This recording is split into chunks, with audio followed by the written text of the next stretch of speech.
शुक्लांबरधरं विष्णुं शशिवर्णं चतुर्भुजं प्रसन्नवदनं ध्यायेत् सर्वविघ्नोपशान्तये। वागीशाद्याः सुमनसः सर्वार्थानामुपक्रमे यं नत्वा कृतकृत्यास्युस्तं नमामि गजाननं। शरदा शरदम्भोजवदना वदनाम्बुजे सर्वदा सर्वदास्माकं सन्निधिः सन्निधिं क्रियात्। व्यासं वसि कूजन्तं राम रामेति मधुरं मधुराक्षरम् आरुह्य कविताशाखां वन्दे वाल्मीकिकोकिलम्।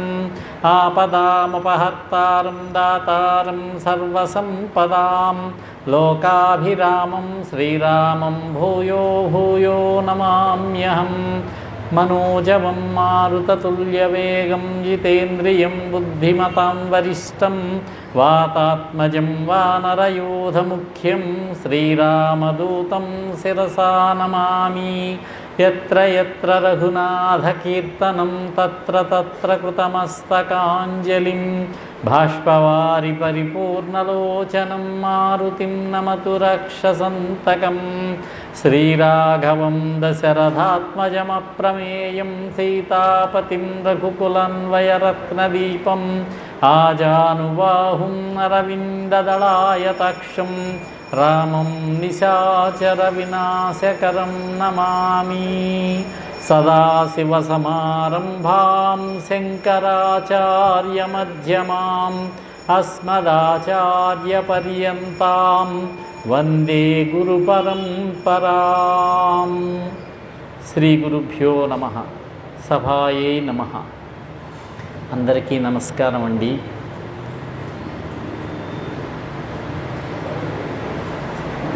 వసంత నవరాత్రుల సందర్భంగా ఈ రోజు నుంచి 7 రోజుల పాటు రామాయణం గురించి మాట్లాడుకునేటటువంటి అవకాశం ఆ పరబ్రహ్మ స్వరూపుడైనటువంటి శ్రీరామచంద్రమూర్తి యొక్క అనుగ్రహం చేత మనకి లభించింది. రామాయణం 7 రోజుల్లో చెప్పడం ఒక పెద్ద ప్రయత్నమే. అందున గంటన్నర సమయంలో చెప్పడం ఇది కూడా కొంచెం కష్టసాధ్యమైనటువంటిది. సమయం అడిగాను, సాధ్యమైనంత వరకు 8కి ముగిస్తాను, అవసరమైతే 8:30 వరకు అవకాశం ఇవ్వండి అని. ఎందుచేతనంటే రోజుకు ఒక కాండ చొప్పున చూసుకుంటూ వెళ్ళాలి. రామాయణంలో కాండలు అయోధ్యకాండ ఉన్నదంటే పెద్దది. సుందరకాండే నేను 7 రోజులు చెబుతాను, అటువంటిది ఒక రోజులో పూర్తి చేసి ప్రయత్నం. నేను ఇప్పటి వరకు బాలకాండ సుమారు 4 పర్యాయములు చెప్పాను. సుందరకాండ 12-13 సార్లు అయింది. మిగిలిన కాండలు యథార్థం ఒప్పుకోవాలి, ఇదే చదవడం. ఈ ఉపన్యాసం కోసమే నేను ఒప్పుకున్నదే. అందుకు ఈ రూపంగానైనా భాగవతం చెబుతూ ఉన్నాను, భారతం కూడా మొత్తం చెప్పాను. రామాయణం ఎక్కడా చెప్పే అవకాశం రాలేదు. చెబుతారా అని అడగగానే ముందు చెయ్యి పైకెత్తాను. ఎందుచేతనంటే ఈ సందర్భంగా ఒక్కసారి వాల్మీకి రామాయణం అంతా చదివినటువంటి తృప్తి కలుగుతుంది. నేను చదువుకున్న దాన్ని మీకు కొంచెం నాకు తెలిసినంత వరకు చెప్పే ప్రయత్నం చేద్దామనే ప్రయత్నంతో ఈ సాహసించానని చెప్పాలి. క్రిందటిసారి డిసెంబరు 8వ తారీఖు నుంచి 14వ తారీఖు వరకు భాగవతం గురించి మాట్లాడుకున్నాం. అది నాకు 77వ ఉపన్యాసం. ఇక్కడ చెప్పిన తర్వాత వరుస పెట్టి నెలకి 27 రోజులు 28 రోజులు అలా చెప్పుకుంటూ వెళ్ళిపోయా, విశ్రాంతి లేకుండా. 15 చెప్పాను. ఇది 92వ ఉపన్యాసం. మళ్ళీ మీ ముందుకు వచ్చాను. ఈ 7 రోజులు కూడా రామాయణం గురించి చెప్పుకునేటటువంటి అవకాశం లభించింది. ధన్యుడన ధన్యోస్మి. రామాయణం మానవ జీవితానికి ఒక కరదీపిక వంటిది. మనకి జీవితంలో ఏదైనా ఒక సమస్య ఎదురైతే, మనం ఏదైనా సంకట స్థితిలో పడ్డట్టయితే రామాయణంలో ఒక పేజీ తీస్తే అందులో మనకు ఒక మార్గం దొరుకుతుంది. రామాయణంలో ఒక ఘట్టం తీసి చదివినట్టయితే మనకు ఒక సందేశం లభిస్తుంది. అనాదిగా రామాయణాన్ని ముఖ్యంగా మన తెలుగు ప్రాంతాలలో, తెలుగు రాష్ట్రాలలో పారాయణ చేసేటటువంటి సాంప్రదాయం ఉన్నది. ఇప్పటికీ కూడా రామాయణాన్ని నిత్యపారాయణ చేస్తారు. 24,000 శ్లోకాలు కూడా. సుందరకాండ అయితే చెప్పే అక్కర్లేదు, అది పారాయణ యోగ్యమైనటువంటి కాండ అన్నారు. అది ఉపాసనాకాండ అన్నారు సుందరకాండని. ఈ రామాయణంలో శ్రీరాముడు ఎలా ప్రవర్తించాడు, శ్రీరాముడు ఎలా నడిచాడు, ఏదైనా ఒక సందర్భం వచ్చినప్పుడు రాముడు మనకే సందేశాన్ని ఇచ్చాడు అనేటటువంటి విషయాలని మనం చూసుకుంటూ మన జీవితాన్ని ధర్మ మార్గంలో నడిపించుకోవడానికి నిర్దేశించినటువంటిది ఈ రామాయణం. రాముడు రామో విగ్రహవాన్ ధర్మ అన్నారు. సంపూర్ణమైనటువంటి ధర్మస్వరూపుడే శ్రీరామచంద్ర పరబ్రహ్మము. సంపూర్ణ ధర్మం. మనం రామాయణ భారతాల్లో చూసినట్లయితే ధర్మానికి పట్టాభిషేకం జరిగింది. రాముడు ధర్మమూర్తి కనుక, రాముడే ధర్మం గనక, మూర్తిభవించినటువంటి ధర్మమే రాముడు కనుక ఆయనే పట్టాభిషేకం చేసుకున్నాడు. భారతం దగ్గరికి వచ్చేసరికి కృష్ణుడు పట్టాభిషేకం చేసుకోలేదు. ధర్మమూర్తి అయినటువంటి, ధర్మస్వరూపుడైనటువంటి, ధర్మం యొక్క పుత్రుడైనటువంటి ధర్మరాజు పట్టాభిషేకం చేసుకున్నాడు. మరి కృష్ణుడు ధర్మమూర్తి కాదా, ధర్మస్వరూపుడు కాదా అంటే, ధర్మస్వరూపుడనే కంటే కూడా ఆచార్య స్వరూపుడైన, జగద్గురువు అయిన, పరమాత్మ స్వరూపుడైన శ్రీకృష్ణ పరమాత్మ. రాముడు ఆచరించి చూపించాడు. ఆయన చేసుకుంటూ వెళ్ళిపోయాడు. ఎక్కడా ఎవరికి ఏదీ చెప్పలేదు ఆయన. రాముడు చేసినటువంటి బోధనలు ఎక్కడా ఉండవు. శ్రీరామ ఉవాచ మనకి వాల్మీకి రామాయణంలో పెద్దగా ఎక్కడా కనపడవు. చెప్పినా కూడా సూక్ష్మంగా భరతుడికి చెప్పాడు. అయోధ్యాకాండలో పరిపాలన ఎలా చేయాలి అనేటటువంటి దానికి సంబంధించి అటువంటి సందర్భాలు వచ్చినప్పుడు కొద్ది కొద్దిగా చెప్పినా కూడా ఆయన బోధనలు ఎక్కడా మనకు ఉండవు. శ్రీకృష్ణ పరమాత్మ బోధనలు ఉంటాయి. భగవద్గీత చెప్పిందే శ్రీకృష్ణ పరమాత్మ. భగవాన్ ఉవాచ. రాముడు చేశాడా? ఆ పని చేసేయడమే. ఈ పని రాముడు చేశాడా లేదా, రాముడైతే చేస్తాడా అని చూసుకోవడం, ముందుకు సాగడం జీవితంలో మనం చేయవలసినటువంటి పని. కొన్ని సందర్భాలలో విమర్శలకు తావిచ్చేటటువంటి అంశాలు కొన్ని ఉంటాయి. చెట్టు సాటు నుంచి వాలిని సంహరించాడండి, అది ధర్మమా అనేటటువంటి పెద్ద మనుషులు కూడా ఈ రోజుకి కనిపిస్తూ ఉంటారు. అటువంటి సందర్భంలో కూడా ధర్మం ఉన్నది. రాముడు చేశాడు కాబట్టి అది ధర్మమే. ధర్మం కాకపోతే పొరపాటును కూడా రాముడు ఆ పని చేయడు. దీన్ని దృష్టిలో పెట్టుకుని శ్రీరామచంద్రమూర్తి యొక్క జీవిత వృత్తాంతాన్ని, జీవిత చరిత్రని, రామచంద్రమూర్తి యొక్క అవతార పరమార్థాన్ని చూసేటటువంటి ప్రయత్నం చేద్దాం.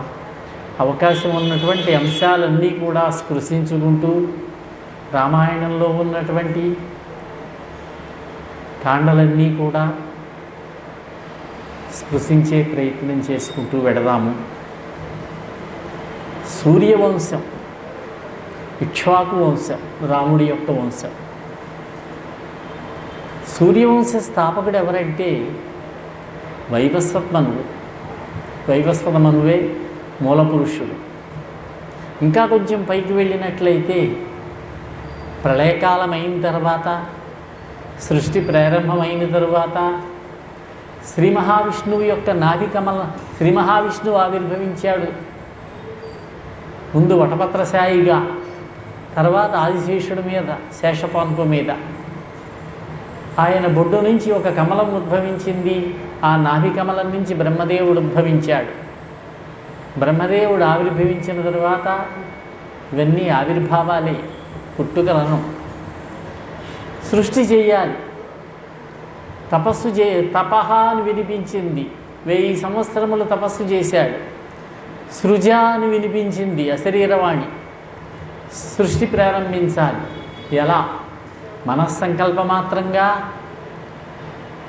బ్రహ్మ మానసపుత్రులు అన్నారు వాళ్ళని. బ్రహ్మ యొక్క మనస్సంకల్పం చేత జన్మించిన వాళ్ళు, ఆవిర్భవించిన వాళ్ళు. కొంతమందిని ఆవిర్భవింపజేశాడు బ్రహ్మ మానసపుత్రులు. మరీచి, అత్రి, పులస్యుడు, పులహుడు, క్రతువు, అంగిరసుడు, ఈ 6 వీళ్ళని ప్రజాపతులు అన్నారు, మనువులు అన్నారు. వీళ్ళు కాకుండా నారదుడు, దక్షుడు, ధర్మదేవత ధర్ముడు మొదలైన వాళ్ళంతా కూడా బ్రహ్మ మానసపుత్రులుగా ఆవిర్భవించారు. బ్రహ్మ నుంచి మరీచి అని చెప్పుకున్నాం. బ్రహ్మ యొక్క మానసపుత్రుడైన మరీచి కుమారుడు కశ్యపుడు. కశ్యప ప్రజాపతి, కశ్యప మహర్షి. ఆయనకి పుత్రికలు 13 మంది భార్యలు. అందులో అదితి దేవతల తల్లి. అదితి యొక్క కుమారులే దేవతలు. ఆవిడ యొక్క కుమారులు ఇంద్రుడున్నాడు, ద్వాదశాదిత్యులున్నారు. అందుచేత సూర్యుడు ఆవిడ కుమారుడే. ఆయన్నే వివస్వంతుడు అంటారు సూర్యుణ్ణి. ఆ వివస్వంతుడి యొక్క కుమారుడే వైవస్వతుడు. ఈయన మనువీన ఇప్పుడు నడుస్తున్నది వైవస్వత మన్వంతరమే. సంకల్పంలో చెప్పుకుంటాం, భరతవర్షే భరతఖండే అంటూ వైవస్వత మన్వంతరే కలియుగే ప్రథమోపాధి. ఆయన వైవస్వత మనువు. ఈ వైవస్వత మనువే అయోధ్యానగర్ నిర్మాణం చేశాట. ఇక్కడే ప్రారంభమైంది సూర్యవంశపు రాజుల చరిత్ర. ఈ బ్రహ్మదేవునికి విశ్వకర్మ ఒక కిరీటాన్ని తయారు చేసి ఇచ్చాడు బ్రహ్మదేవుడికి.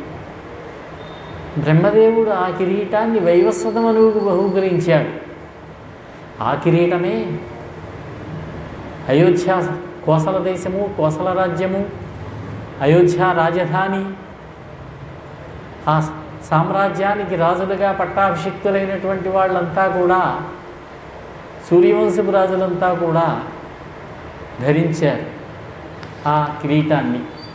నవరత్నోజ్వల కాంతివంతమిది, ఒక సినిమాలో రాసినటువంటి పద్యం ఇది. నవరత్నోజ్వల కాంతివంతమిది, ధన్యం వైన సూర్యాన్వయోద్భవరాజన్యులు మున్నుదల్చి, గరిమన్ పాలించిరి భూమి. సంస్తవనీయం బగు ఈ కిరీటము, శిరోధార్యంబు నీకీయడన్, భువి పాలింపు ప్రజానురంజకముగా, మోదంబుతో రాఘవా. శ్రీరామచంద్రమూర్తి వారు పట్టాభిషేకం చేసుకున్నప్పుడు వశిష్ఠ మహర్షి అన్నటువంటి మాట, శ్రీరాముడు రాజ్యానికి రాజైనప్పుడు, ఈ వైవస్వత మనువు కుమారుడు ఇక్ష్వాకుడు. ఈయన పేరు మీదే ఇక్ష్వాకు వంశము అని పేరు వచ్చింది, వంశకర్త ఈయన. ఆయన తర్వాత కుక్షి, సాధారణంగా జ్యేష్ఠుడే రాజు అవుతాడు, పెద్ద కుమారుడు. కుక్షి తర్వాత వికుక్షి, బాణుడు, అనరణ్యుడు. ఈ అనరణ్యుడై ఆయన పరిపాలన చేసే సమయంలో రావణుడు దండయాత్రకు వచ్చాట అయోధ్య మీదకి. అప్పటివాడనమాట రావణుడు. అదేమి చిత్రమో, ఎన్ని తరాలు ఇంచుమించుగా దశరథుడికి ఈ అనరణ్యుడికి మధ్యలో 30 మంది రాజులు పరిపాలన చేశారు. ఒక్కొక్కళ్ళు బహుకాలం పరిపాలన. సగర చక్రవర్తి 60,000 సంవత్సరాలు పరిపాలించాడు. దశరథ మహారాజు 30,000 సంవత్సరాలు పరిపాలించాడన్నారు. ఈ అనరణ్యుడు పరిపాలనా కాలంలో రావణుడు దండయాత్రకు వస్తే రావణుడు రాజ్యాన్ని విడిచిపెట్టి అడవుల్లోకి పారిపోయాడు. దోచుకున్నాడు, సంపదలు పట్టుకుపోయాడు రావణుడు. అతనికి కావలసింది సంపదలు. మళ్ళీ అనరణ్యుడు వెనక్కి వచ్చాడు. అప్పుడు శపించాడట, నా వంశం వాడే నిన్ను వధిస్తాడు అని. తర్వాత 30 తరాల తర్వాత రాముడు జన్మించడం జరిగింది. అనరణ్యుడు తర్వాత పృథువు. ఆ పృథువు తర్వాత త్రిశంకువు. త్రిశంకు స్వర్గం అంటారు.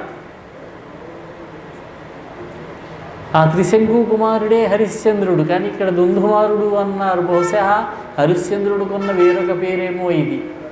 ఇంకొకటి అనిపిస్తుంది, రాజ్యంలో ఉన్నటువంటి ముఖ్యమైనటువంటి రాజుల పేర్లే చెప్పారేమో, వరుస క్రమంలో రాలేదేమో అని. ఎందుకంటే ఇలా చదువుకుంటూ వెడితే 40వ తరం వాడు రాముడు ఇంతేనా అనిపిస్తుంది.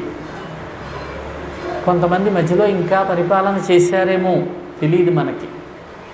దుందుమారుడు తర్వాత యువనాశ్వుడు, తర్వాత మాంధాత, తర్వాత సుసంధి, తర్వాత ధ్రువసంధి, తర్వాత భరతుడు అనేటటువంటి రాజు.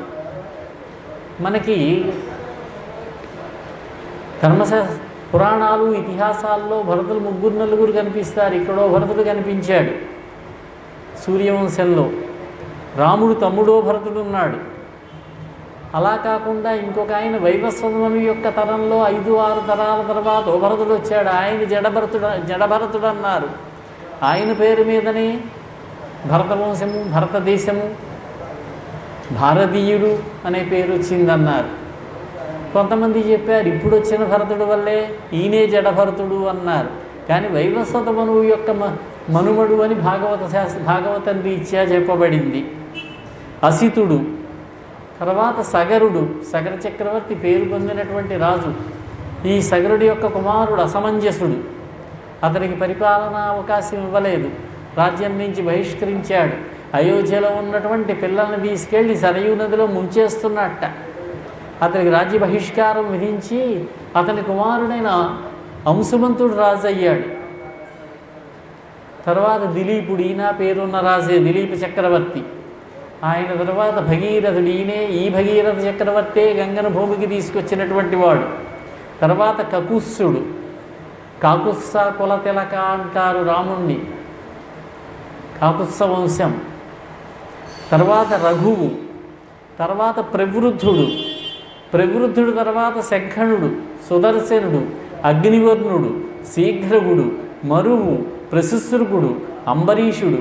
అంబరీషుడనో రాజు ఉన్నాడు ఇక్కడ. అంబరీషోపాఖ్యానం వచ్చింది, బహుశా ఈయనే ఉండొచ్చు కూడా. నహుషుడు. భారతంలో ఒక నహుషుడు ఉన్నాడు. స్వర్గలోకంలో దేవేంద్రుడయ్యాడు. ఆయన చంద్రవంశపు రాజు, ఆయన వేరు మళ్ళా. తర్వాత యయాతి. చంద్రవంశంలో ఒక యయాతి ఉన్నాడు, నహుషుడు కొడుకే అక్కడ కూడా. నాభాగుడు. నాభాగుడు తర్వాత రఘు కూడా చూశాం. రఘు పేరు మీదే రఘువంశం, రాఘవుడు. తర్వాత అజమీషుడు. తర్వాత అజమహారాజు. అజమహారాజు కుమారుడే దశరథ మహారాజు. ఈ దశరథ మహారాజుకు 4 కుమారులు, రామ, లక్ష్మణ, భరత, శత్రుఘ్నులు.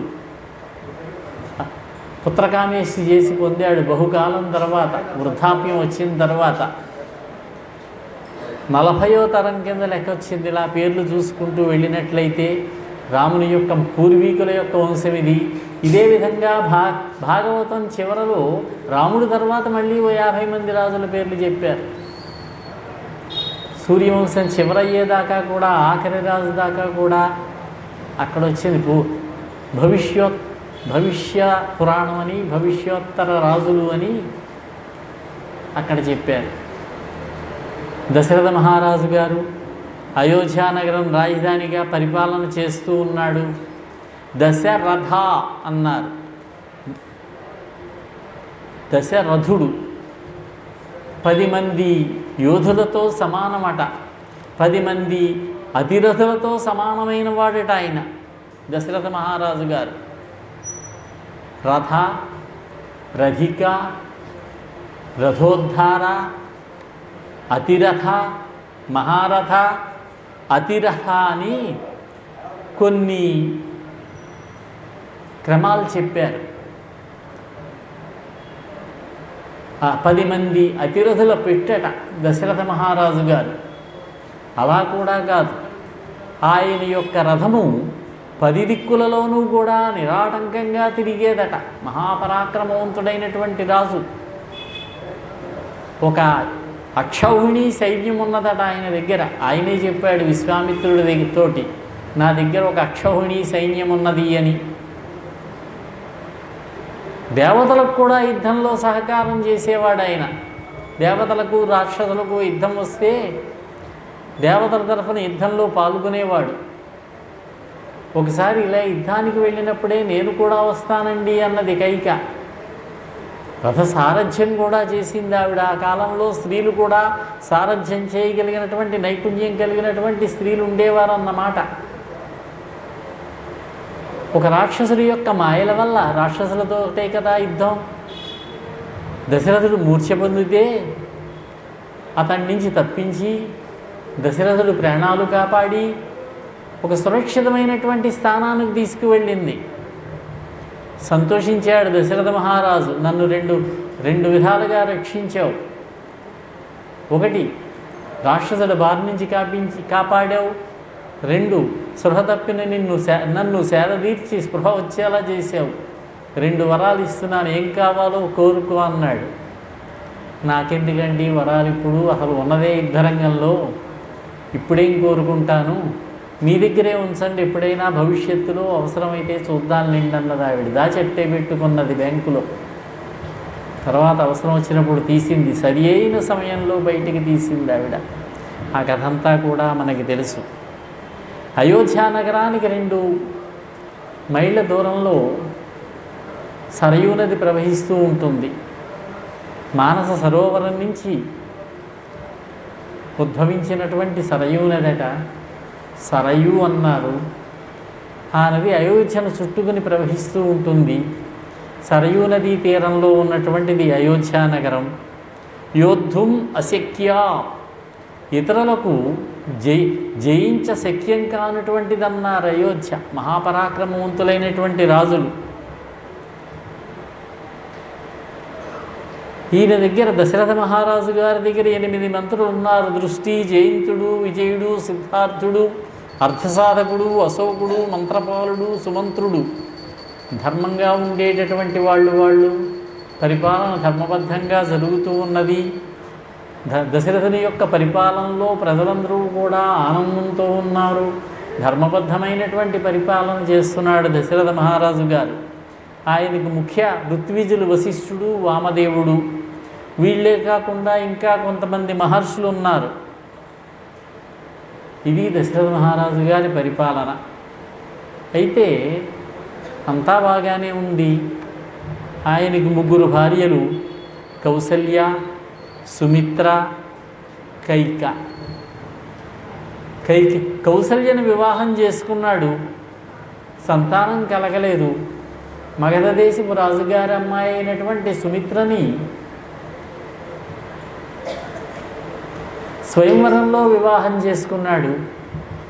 2 భార్యలకి సంతానం కలగలేదు. అప్పుడు కైకేయిని, ఆవిడ్ని స్వయంవరంలోనే చేసుకున్నాడు. కేకైరాజు పుత్రిక ఆవిడ.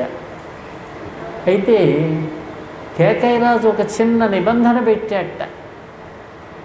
మా అమ్మాయికి పుట్టినటువంటి అబ్బాయికే పట్టాభిషేకం చేయాలి అని కోరాడు.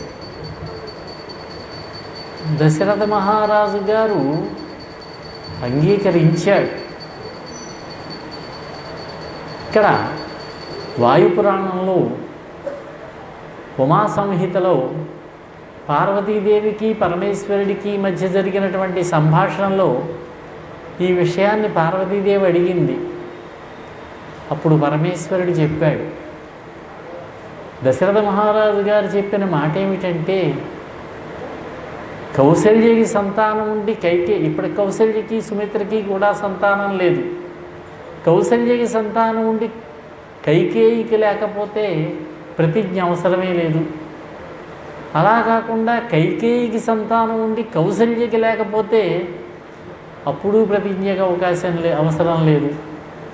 ఇద్దరికీ సంతానం కలిగినప్పుడే సమస్య వస్తుంది. కాబట్టి నా కుమారుడికి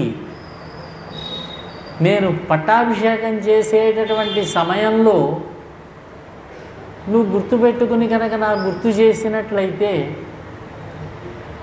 నీ కుమార్తె అయినటువంటి కైకేయికి పుట్టినటువంటి వానికే నేను పట్టాభిషేకం చేస్తాను అని మాత్రం మాటిచ్చాడు దశరథ మహారాజు. ధర్మాత్ముడే. కైకేయిని సంతానం కోసమే చేసుకున్నాడు. దశరథుడు కామాత్ముడా, కామాతురుడా, కైకేయి యందు మోహవశుడయ్యాడా?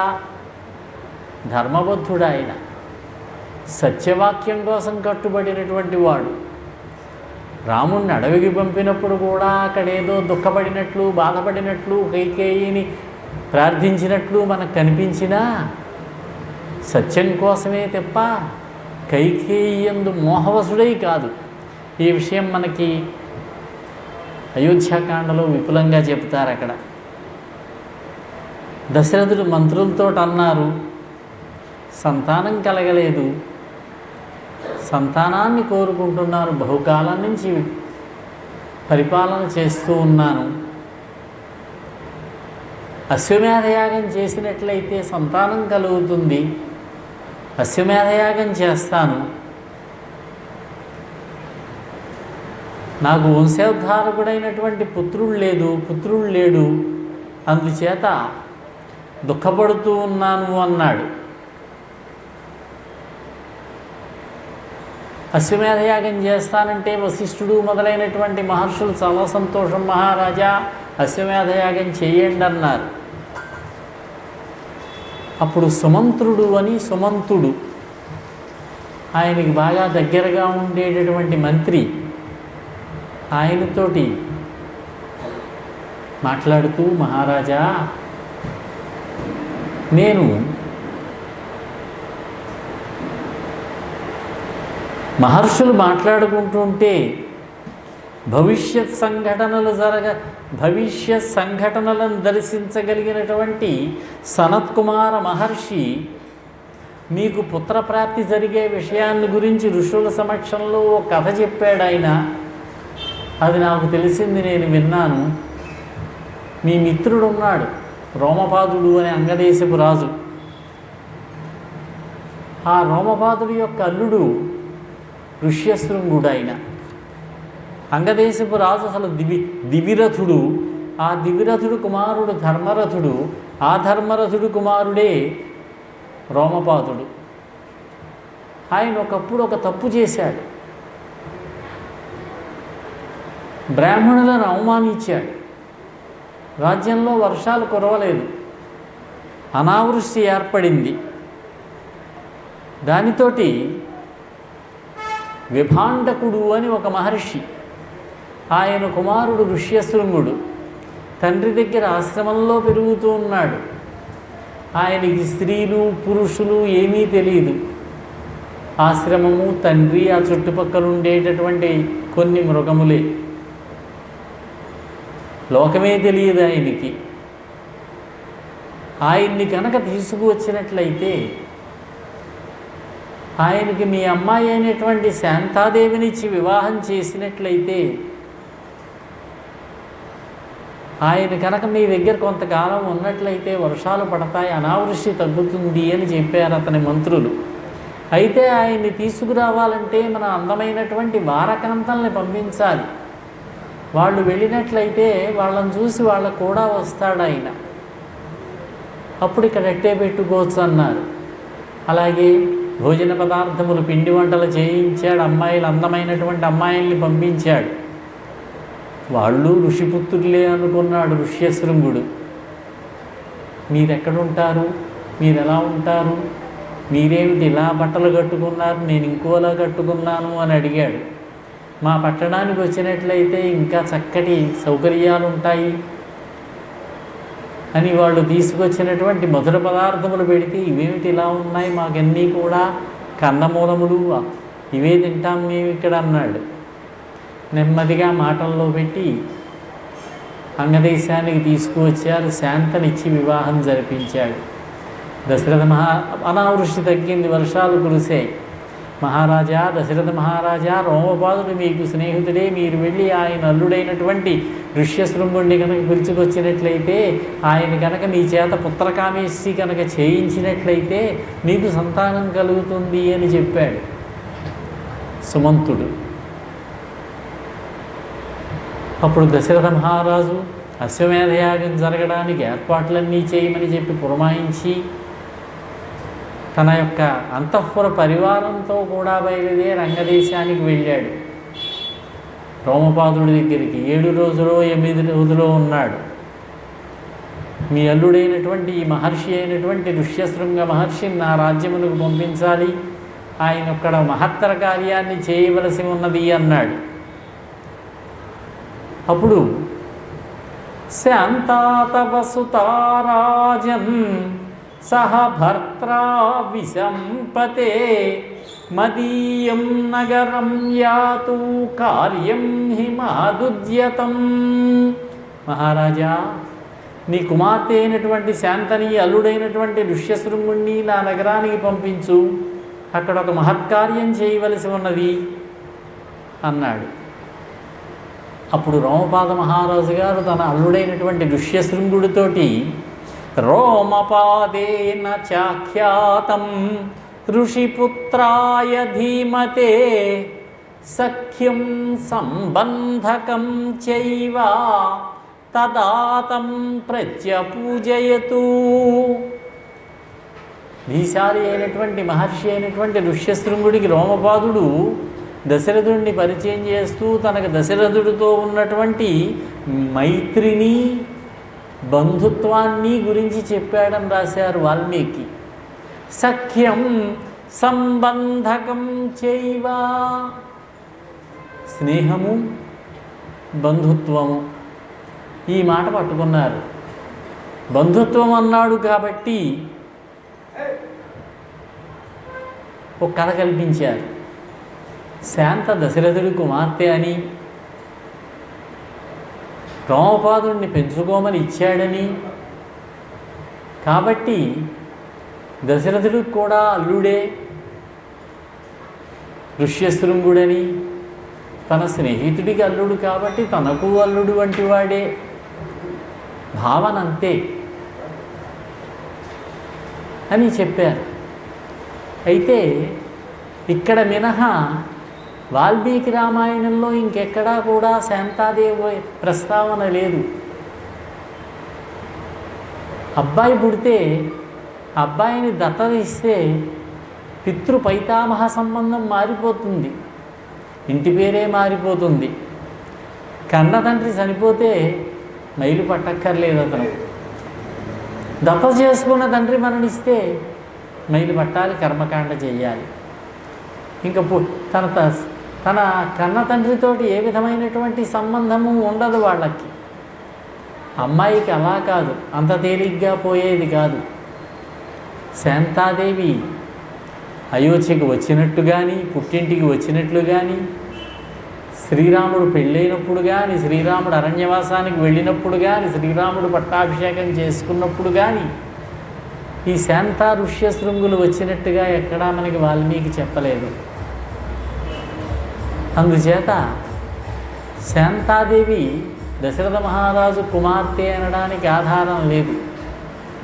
మహాభారతంలో సూరసేనుడనేటటువంటి రాజుగారు అమ్మాయి కుంతిని, పృథావుడి పేరు, కుంతిభోజుడికి ఇచ్చారు. కుంతి అనే పేరుతోటే పిలువబడింది. అయినా కూడా వసుదేవుడికి చెల్లెలుగా, శ్రీకృష్ణుడికి మేనత్తగా, గోపకాంతగా, యాదవకాంతగా అనేక సందర్భాల్లో ఆవిడ చెప్పబడింది అక్కడ. ఇక్కడ శాంతగా ఆ విధమైనటువంటి ప్రస్తావన ఎక్కడా కూడా లేదు. కాబట్టి శాంత దశరథుని కుమార్తె అయితే కుమార్తె అందం. ఏ భార్యకు పుట్టిన అమ్మాయి? కౌసల్యక. సంతానమే లేదని ఏడుస్తూ ఉంటే అమ్మాయిని పట్టుకెళ్ళి ఇంకొకరిని పెంచుకోమని ఇస్తాడా? అయితే అంతఃపుర స్త్రీలతో కలిసి వెళ్ళాడు రోమపాదుడి దగ్గరికి. స్నేహితుడు కనుక, బహుకాలపు స్నేహం ఉన్నది కనుక సకుటుంబంగా వెళ్ళాడు భార్యలతో కలిసి. నీ అల్లుడు నా అల్లుడు వంటి వాడే అన్న భావనతోటే మాట్లాడాడు. శాంతాదేవితో కూడి పిల్లలతో సహా వచ్చాడు ఋష్యశృంగుడు. వచ్చినటువంటి శాంతని పిల్లల్ని అంతఃపురంలోకి పిలిచారు, గౌరవించారు, పూజించారు, ఆదరంగా చూశారు. చుట్టాలు ఎవరు వచ్చినా చేస్తాం మనం అలాగా, అంతే తప్ప దశరథుడి కుమార్తె అనడానికి ఆధారం మాత్రం కనపడడం లేదు. అయితే మనకి చాలా రామాయణాలు ఉన్నాయి. వాల్మీకి రామాయణం, ఆనంద రామాయణం, అధ్యాత్మ రామాయణం, తులసీ రామాయణం. ఏ రామాయణంలోనైనా చెప్పబడిందేమో. ఇంకొక మాట ఉన్నది, కల్పకల్పేత్ భవేద్ రామ. ప్రతి కల్పానికి రామాయణం జరుగుతుందట. రాక్షస సంహారం చేసి ధర్మ ప్రతిష్టాపన చేసి ప్రజల యందు ధర్మభావన పెంపొందించే నిమిత్తమై శ్రీరామచంద్రమూర్తి ప్రతి కల్పంలోనూ కూడా ఆవిర్భవిస్తాడట. ఇప్పుడు నడుస్తున్నది 28వ కల్పం. ఈ 28వ కల్పంలో కూడా త్రేతాయుగం అయిపోయింది. ఇప్పుడు కలియుగంలో ఉన్నాం మనం. ఆ 28వ కల్పంలో జరిగినటువంటి రామాయణమే వాల్మీకి మనకు అందించినటువంటి రామాయణం. మరి ఏ కల్పంలోనైనా కల్పాంతర గాథలో ఈ శాంతావృత్తాంతం ఉండవచ్చునేమో. ఋష్యశృంగ మహర్షి వచ్చాడు, అశ్వాన్ని విడిచిపెట్టారు. చైత్రశుద్ధ పౌర్ణమి నాడు సరిగ్గా సంవత్సరానికి తిరిగి వచ్చింది. యజ్ఞదీక్షను తీసుకున్నాడు దశరథ మహారాజు 3 భార్యలతోటి. మహిషి, వాతాపి అనే పేర్లతోటి 3 పేర్లతోటి వాళ్ళని వ్యవహరిస్తారు ఈ అశ్వమేధ యాగంలో.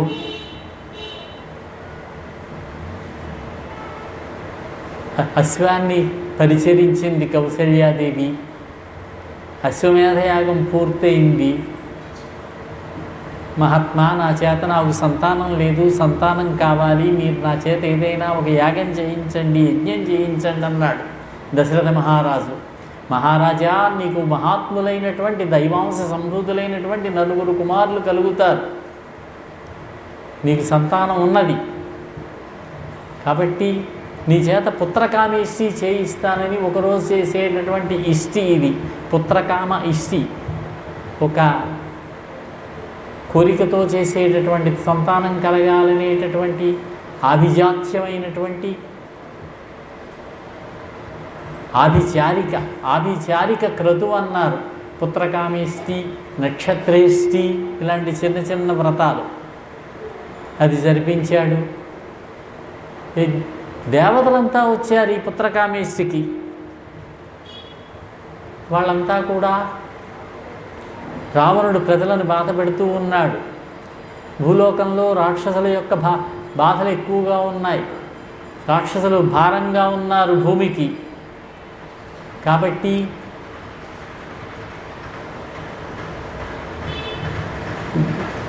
రాక్షస సంహారం జరగాలి అని అనుకుంటూ ఉంటే విష్ణుమూర్తి కూడా వచ్చాడు.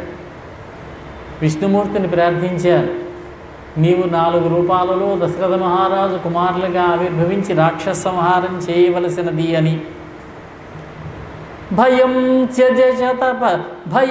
త్యజత భద్రం వో హితార్థం యుధి రావణం సపుత్ర పౌత్రం సామాత్యం సమిత్రజ్ఞాతి బంధవం హత్వా క్రూరం దురాత్మానం దేవర్షీణాం భయావహం 10 వర్ష సహస్రాణి 10 వర్ష శతాని చ వత్స్యామి మానుషే లోకే పాలయన్ పృథివీమమాం. దేవతలారా, భయమును విడిచిపెట్టండి, మీకు భద్రత చేకూరుతుంది.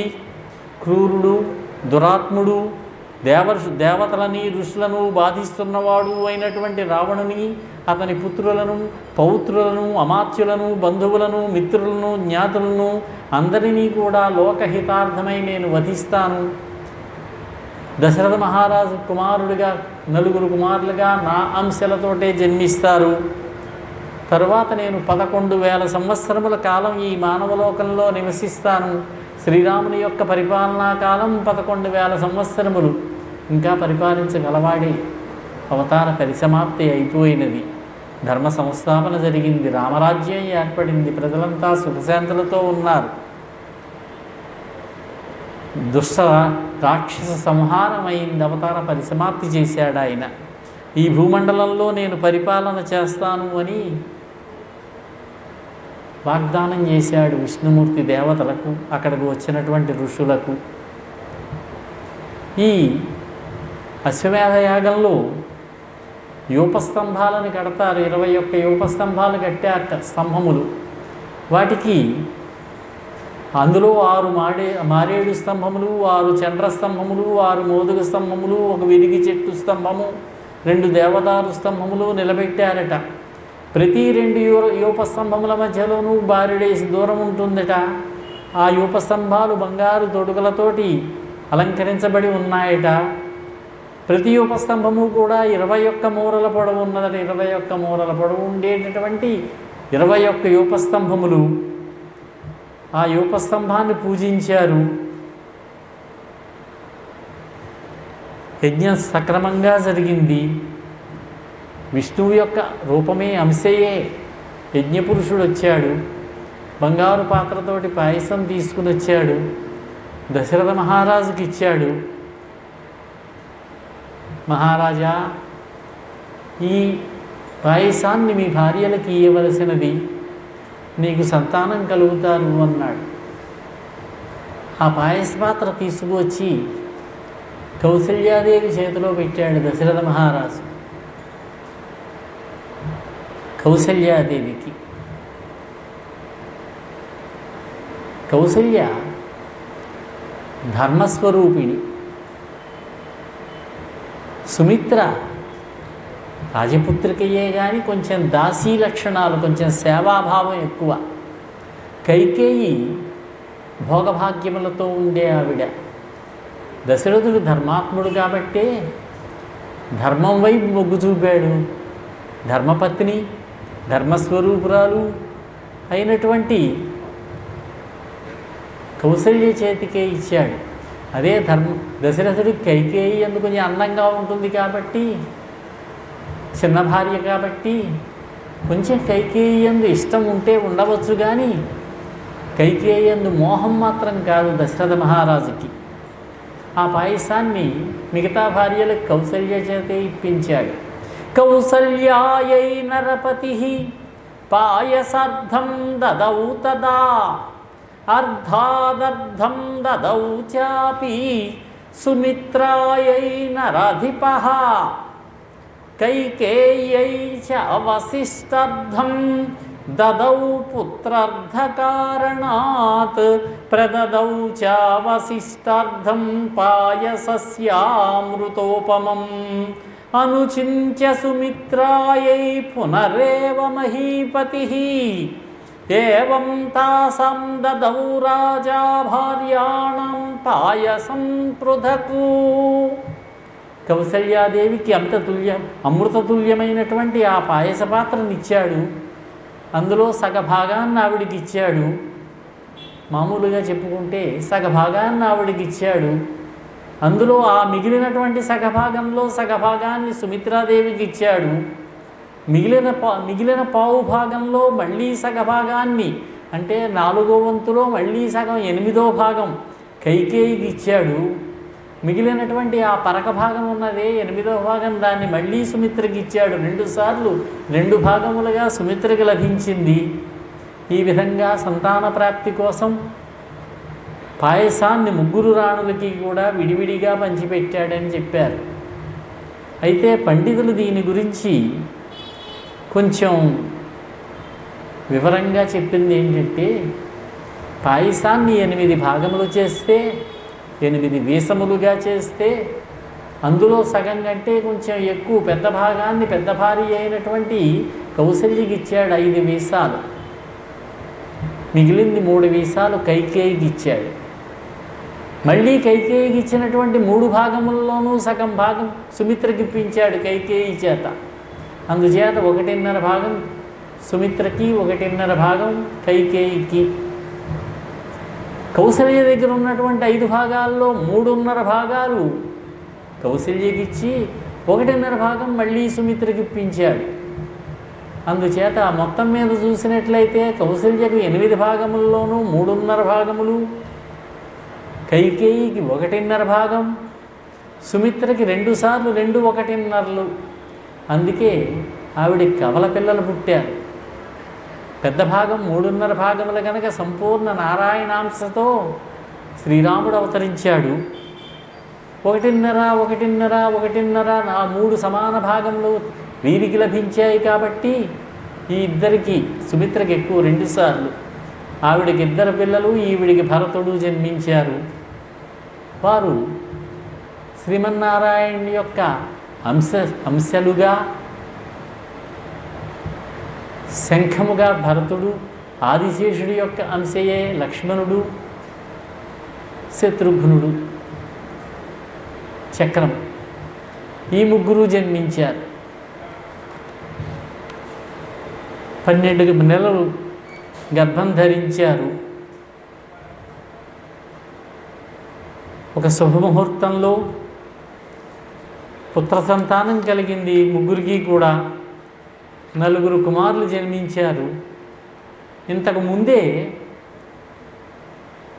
దేవతలు కొంతమంది వానరులుగా జన్మించారు. బ్రహ్మదేవుడి యొక్క అంశతోటి జాంబవంతుడు వృక్షరాజు, ఇంద్రుని యొక్క అంశతోటి వాలి, సూర్యుని యొక్క అంశతోటి సుగ్రీవుడు వృక్షరజుడు అని ఒక వానరరాజు యొక్క కుమారులుగా వాళ్ళు, బృహస్పతి యొక్క అంశతోటి తారుడు, కుబేరుని యొక్క అంశతోటి గంధమాదనుడు, విశ్వకర్మ అంశతోటి నలుడు, అగ్ని యొక్క అంశతోటి నీలుడు, అశ్విని దేవతలేమో వారి 2 అంశతోటి మైందుడు, ద్వివిధుడు అనేటటువంటి వానర ప్రముఖులు, పర్జన్యుడు వర్షం యొక్క అధిదేవత అయినటువంటి పర్జన్యుని అంశతోటి శరభుడు, వాయుదేవుని యొక్క అంశతోటి హనుమంతుడు.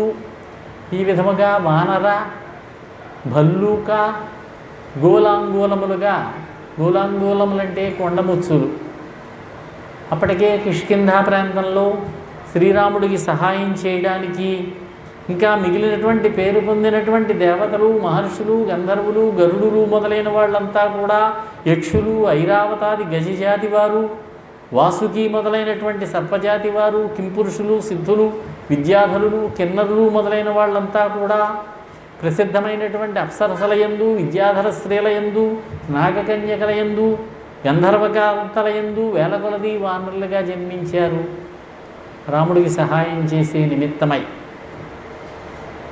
ఈ శ్రీరామచంద్రమూర్తి జన్మించినటువంటిది తతో యజ్ఞే సమాప్తే తు ఋతూనం షట్ సమత్యయుః. షడ్ఋతువులు అన్నారు కాబట్టి 12 మాసముల గర్భధారణ ఆ కాలంలో. తతశ్చ ద్వాదశే మాసే చైత్రే నవమికే తిథౌ నక్షత్రే దితిదైవత్యే స్వచ్ఛ సంస్థేషు 5 గ్రహేషు కర్కటే లగ్నే వాక్పతామిందునా సహా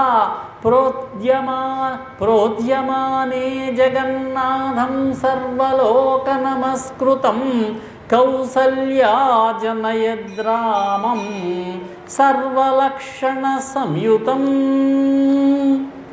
అని శ్రీరామచంద్రమూర్తి జన్మించాడు. ముందు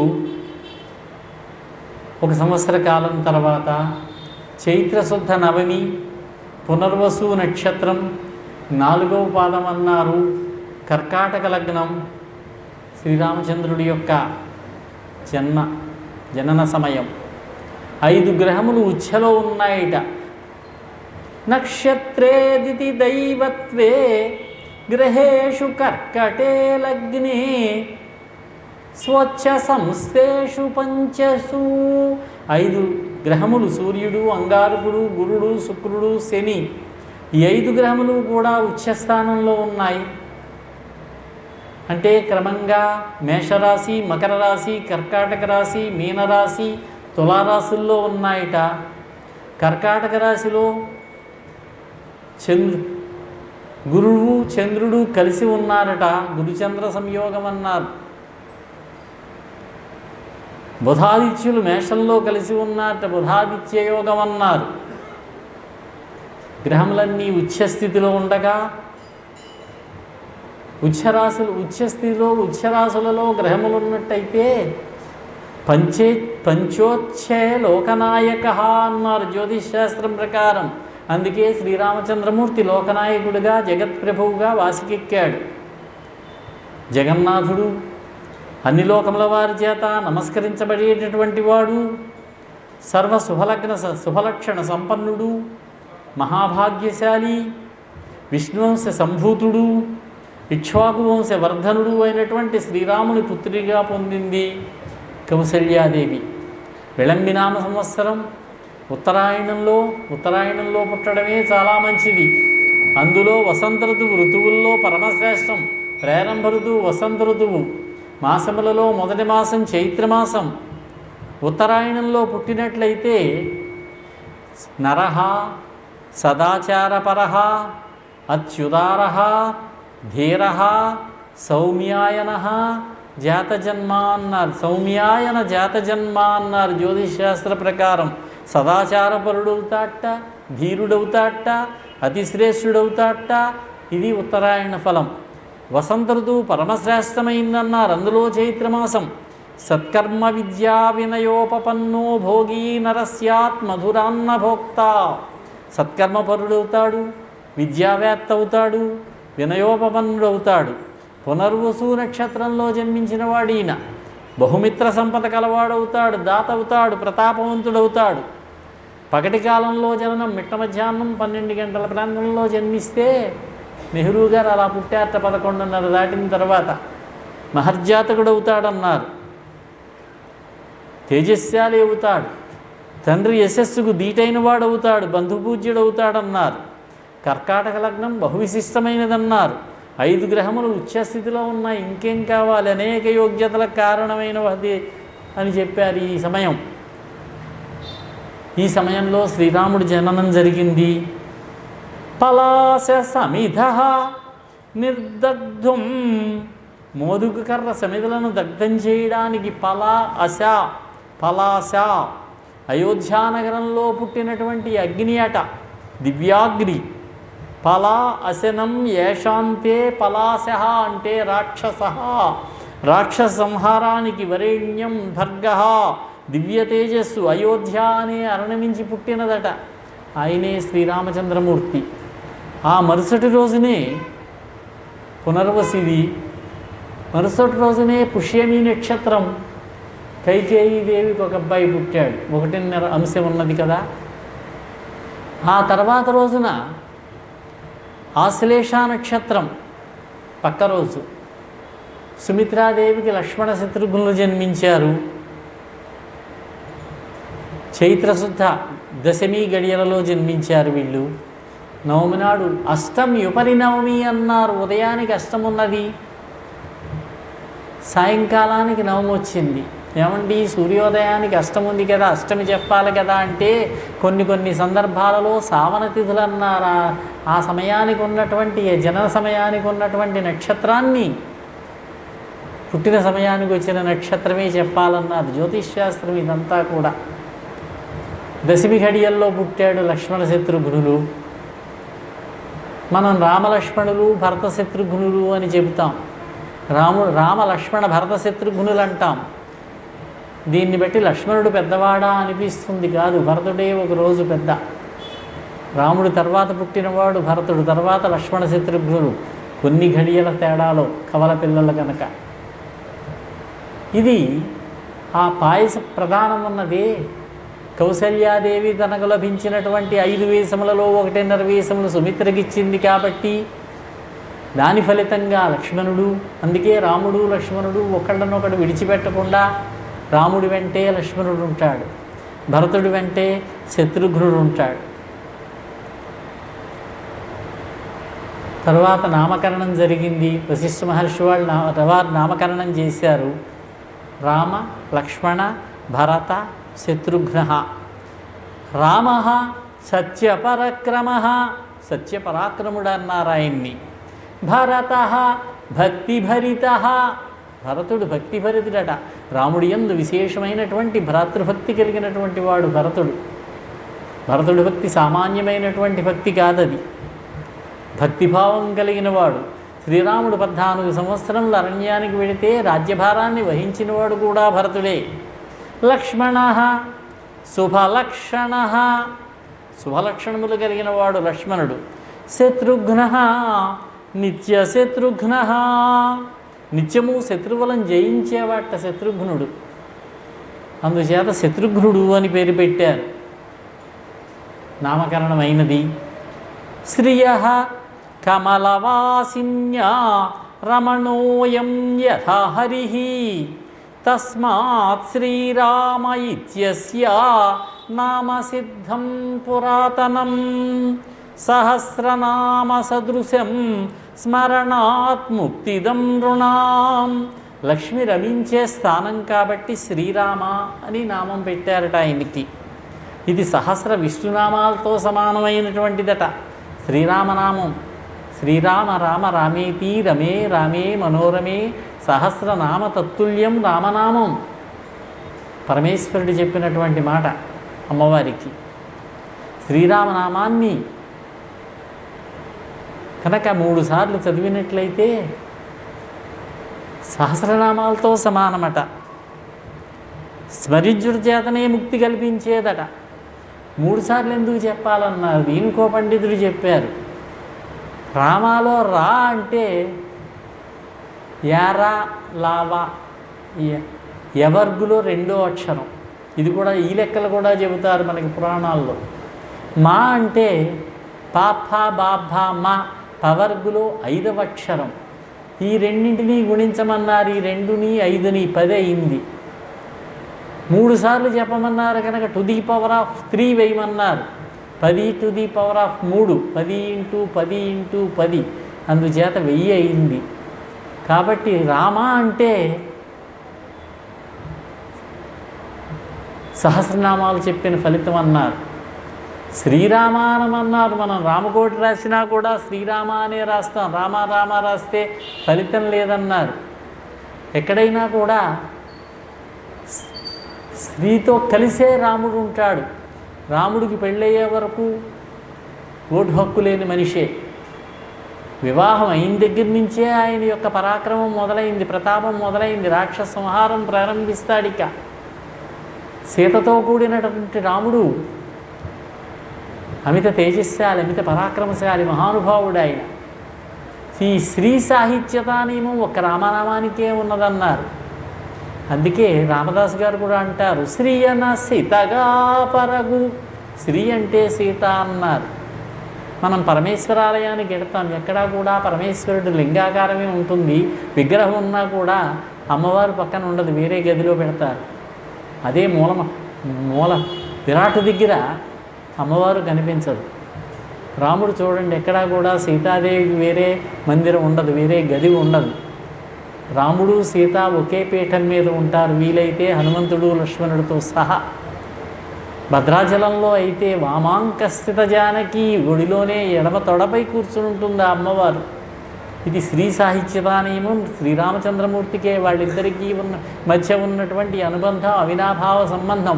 ఆదర్శ దాంపత్యం ఎలా ఉండాలో, భార్యాభర్తలు ఎలా ఉండాలో, భార్యతో భర్త ఏ విధంగా ఉండాలో ఇవన్నీ చెబుతున్నది మనకి రామాయణం. సద్గుణముల చేత అందరినీ ఆనందింపజేస్తాట శ్రీరామచంద్రమూర్తి. శ్రీరాముని వనవాస కాలంలో రాజ్యభారాన్ని వహించినవాడు భరతుడన్నారు. శ్రీరాముణ్ణి సేవించడమే గొప్ప సంపదగా భావించేటటువంటి వాడు లక్ష్మణుడన్నాడు. శత్రువులను హతమనర్చేవాడు శత్రుఘ్నుడన్నారు. ఈ విధంగా శ్రీరామచంద్రమూర్తి యొక్క జననం జరిగింది. లక్ష్మణ భరత శత్రుఘ్నులు జన్మించారు. విశ్వనాథ సత్యనారాయణ గారు అంటారు రామాయణ కల్పవృక్షంలో, తోరణము కట్టిన కత్తిని గోరడమున మంత్రసాని కోసెను బొడ్డున్, నీరజము కాడ చిదిమిన నేరిమిని కలుక్కుమనే మనీషన్ విధియున్. ఇక్కడ బొడ్డును కోస్తే బ్రహ్మదేవుడు ఆ తామర పువ్వు కాడ కోస్తే నొప్పి కలిగినట్టుగా బాధపడ్డట. రాజు దశరథుడు ఇష్టి చేద్దామని, పుత్రకామేష్టి చేద్దామని సంకల్పించినప్పుడు చంద్రుడిని చూశాట. ఈ క్రతుయత్నం ఎంత దూరం వచ్చిందో అన్నట్టుగా కనపడ్డాట చంద్రుడు. ఈ క్రతు ప్రయత్నం ఎంతవరకు వచ్చిందో చూడ తెల్లటి ఏనుగెక్కొచ్చాడా, ఏనుగుని పంపించాడా అన్నట్టుగా. తర్వాత ఋష్యశృంగుల వారిని పిలిపించాలనుకున్నప్పుడు మళ్ళా చంద్రుడిని చూస్తాట. రాముడు తర్వాత పుట్టిన తర్వాత మళ్ళీ చూశాట రాముడు కొంచెం పెద్ద అయిన తర్వాత. ఈ విధంగా వర్ణించారు ఆయనే విశ్వనాథ వారే. రాజు పురుటింటిలో నిద్రా సమాధిగతుని హరిచూచు, నిద్రపోతున్న బాలుణ్ణి చూచాట. సౌధశేఖర నితంబగతుని హరిణాంకుచూచు, చంద్రుణ్ణి చూస్తాట ఆ గవాక్షంలోంచి. ఆ కంతి గోళముల విభేదంబు తెలియక మోసపోవు, ఇటు చూస్తే పాన్పు మీద చంటి బాబాయి చంద్రుడిలాగా ఉన్నాడు, అటు చూస్తే గవాక్షంలోంచి కిటికీలోంచి చంద్రుడు, ఇద్దరికీ భేదం తెలియక కంగారు పడ్డట. తా జన్మంబును చేయనించిన మొదల్ తారాడే చంద్రుండు, పుట్టడానికి ముందు నుంచి కూడా చంద్రుడు కనిపిస్తున్నట్ట. ఈ యోజన్వచ్చను నేటికిన్ తిరిగివో, మళ్ళీ ఇక్కడికి వచ్చాడు కదా అప్పటి నుంచి ఆ చంద్రుడు. వాడే వీడయ్యనో రాజై స్వీయ గృహంబులన్ వెలుగు ఈ రాముండు చంద్రుండు, ఈ రాముండు చంద్రుండు తారాజై రాజు నెడంద రాజై రసారాముండు రసారాముండుగా వెల్గడిన్ అని వర్ణిస్తారు కవులు.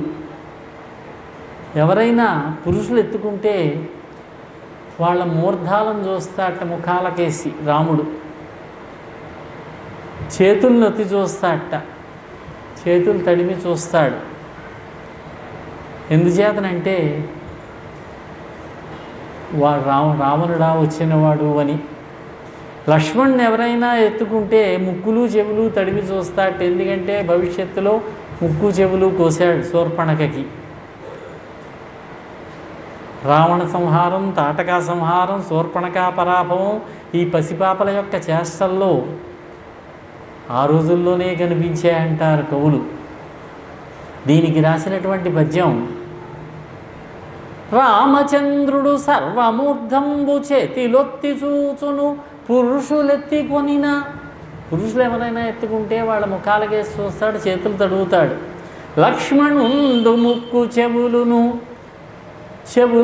తడిమి చూచు ఎవరేని అంగనలు తన్ను ఎత్తుకొనినా, స్త్రీలు ఎత్తుకుంటే లక్ష్మణుడు ఇలా చూస్తాడట. సాయంకాలం అయ్యేసరికి చిన్నపిల్లల్ని బయటికి తీసుకురారు, పశులారే వేళ్ళంటారు. వెలికి రాని కుడి బిడ్డ పిట్టలాడు సంజ వేళల అంచు కౌసల్య పలుక, గరుడి వైకుంఠమున భయకంపితుడు మడమలను తొక్కుకొను రెక్కల ముడుచుకొనుచు. సాయంత్రం అవుతున్నది, మీరు పిల్లవాడిని బయటికి తీసుకురాకండి అని కౌసల్య అంటే, అక్కడ వైకుంఠంలో గరుత్మంతుడు రెక్కలు ముడుచుకుని జాగ్రత్తగా భయపడుతూ కూర్చుంటాడట. ఇక రామచంద్రమూర్తి నిద్రపోతుంటే లక్ష్మణుడు పక్కనే ఉండాలట, పక్కన లేకపోతే రాముడు నిద్రపోడట, తడివి చూసుకుంటాడట. తాడేపల్లి వెంకటప్పయ్య శాస్త్రి గారిని రామకథామృతము అనే ఒక పుస్తకం రాశారు. నిద్రలో కూడా కలవరిస్తాట రాముడు. కుశలమే బ్రహ్మ నీకు, కుశలమే నీకు బ్రహ్మ, నన్ను కూర్చి తలంతువే ఈశా. పరమేశ్వర, నన్ను తలుస్తున్నావా? నీకహర్నిశము సుఖంబే ఇంద్ర, భయభీతి తొలంగెనే దివ్యులారా, బాలిసుడతడేమి సేయు తృణలీల నడంతు నటంచు, నిద్దురన్ విశదమునర్చు దాశరథి వెల్పులలోపతి దేవతామణి. అబ్బాయి కలొస్తున్నాడు, కలొస్తానంత పలవరిస్తున్నాడు, దేవతలందరినీ స్మరిస్తున్నాడు. ఈయనే సాక్షాత్తు శ్రీ మహావిష్ణువాయే. అప్పుడు అమ్మ పరిగెత్తుకు వస్తుందిట, రక్ష పెడుతుందట. అయ్యయ్యో అబ్బాయి నిద్రట్లో కలలు వస్తున్నట్టున్నాయి, కలవరిస్తున్నాడని. నెమ్మదిగా పెరిగారు, పెద్దవాళ్ళు అయ్యారు. 11వ సంవత్సరంలో ఉపనయనం చేశారు. దశమం. బ్రాహ్మణులకు 7, 8, 9 గర్భాష్టమం అంటాం. క్షత్రియులకి 11, 12, 13. ఈ 11వ సంవత్సరంలో ఉపనయనమైనది. వశిష్ఠుల వారి దగ్గరికి వెళ్ళారు. వేదములు, ధనుర్వేదము. రాముడు పరిగెత్తుకుంటూ వెడతాట, అతనికి కూడా పరిగెత్తుతాట. రాముడు బాణం వేస్తాట, ఆ బాణంతో సమానంగా పరిగెత్తుతాట లక్ష్మణుడు బాణం వేస్తాట, ఆ బాణం కంటే వేగంగా పరిగెత్తుతాట రాముడు. ఆ విధంగా విద్యాభ్యాసం నలుగురు కూడా వేదాంగ పారంగతులయ్యారు. బహుకాలం, కొద్దికాలం పరమాత్మ మానవుడిగా జన్మించాడు కాబట్టి ఈ లక్షణాలన్నీ కూడా చూపించారు అక్కడ. గురువాసం, గురుకులం, విద్యాభ్యాసం, గురువు దగ్గరికి వెళ్ళడం, విద్య నేర్చుకోవడం, సంధ్యావందనం చేయడం. రాముడు ఏ రోజు కూడా సంధ్యావందనం మానలేదు. కృష్ణుడు కూడా అంతే, ఎప్పుడూ సంధ్యావందనం చేసేవాడు. ధనుర్విద్యాపారంగతుడయ్యాడు. గుణం సారించే క్షణం కోసం పంచెలో కట్టివేయబడినటువంటి పంచకళ్యాణి గుర్రంలాగా తహతహలాడుతున్నట్టు రాముడు. పంచెలో అంటే పాకలు కట్టినటువంటి గుర్రంలాగా. ఉన్నిద్రమైనటువంటి పరాక్రమం ఆయనలో పరవళ్ళు తొక్కుతోందట బాణప్రయోగ అవకాశం కోసం. శ్రీమద్ రామాయణం బాలకాండ 18వ సర్గ దగ్గర ఉన్నాం. దశరథ మహారాజు పుత్రకామేష్టి చేసింది ఇక్కడే, ఈ సర్గలోనే. దశరథ మహారాజుకు సంతానం కలిగింది ఈ సర్గలోనే. కుర్రవాళ్ళు ఉపనయనమై విద్యాభ్యాసం చేసింది ఈ సర్గలోనే. ఈ సర్గలోనే 16 సంవత్సరాలు వచ్చాయి, కుర్రవాళ్ళకి వివాహం చేద్దామని మంత్రులతో సమాలోచన జరిపింది ఇక్కడే. విశ్వామిత్రుడు వచ్చింది ఇక్కడే 18వ సర్గలోనే. అంటే కథని రాముడు పుట్టిన దగ్గర నుంచి వివాహ వయస్సు వచ్చే వరకు కూడా త్వరగానే నడిపించారు. వివాహం గురించి ఆలోచిస్తూ ఉంటే వివాహం చేద్దామని విశ్వామిత్ర మహర్షి వచ్చాడు. వార్త అందింది. ఎవరైనా పెద్దలు వచ్చినట్లయితే శుభసూచకం అన్నారు. మనం అనుకున్నటువంటి పనులు నెరవేరుతాయన్నారు. వచ్చినటువంటి విశ్వామిత్ర మహర్షికి ఎదురెళ్ళాడు. మొల్ల అని ఒక కవయిత్రి, రఘునాథ నాయకుని ఆస్థానంలో ఉండేది ఆవిడ రాసింది మొల్ల రామాయణం. వీళ్ళ విద్యాభ్యాసం ఎలా జరిగిందిటంటే అయోధ్యానగరంలో ఎలా పెరిగారంటే ఈ బాలురు రాజులు కాంతియందు, కాంతిలో రాజులుట చంద్రుడితో సమానం. రతిరాజులు రూపమునందు, సౌందర్యంలో మన్మథుడితో సమానమట. వాహిని రాజులు దానమందు, మృగరాజులు విక్రమకెళియందు, సింహములతో సమానమట పరాక్రమంలో. గోరాజులు భోగమందు, భోగంలో వృషభములతో సమానమట. దినరాజులు సంతత తేజమందు, సూర్య సమానులు తేజస్సులో. రారాజులు మానమందు, నగరంబున రాజకుమారులందరూ. ఈ విధంగా పెరిగారు, పెద్దవాళ్ళు అయ్యారు. 16 సంవత్సరముల వయస్సుకు వచ్చారు. నలుగురు వివాహ వయస్సుకు వచ్చారు. ఒక్కొక్క రోజేగా తేడా పుట్టడంలో వివాహం చేద్దాం అనుకుంటుంటే విశ్వామిత్ర మహర్షి వారి ఆగమనం. వచ్చినటువంటి విశ్వామిత్రుణ్ణి చాలా గౌరవంగా మాట్లాడాడు, పూజించాడు, ఆదరించాడు. మీకేం కావాలి తీరుస్తాను, మీ కోరిక ఏమిటో చెప్పండి అన్నాడు. మహారాజా చాలా సంతోషమయ్యా, బాగున్నదయ్యా.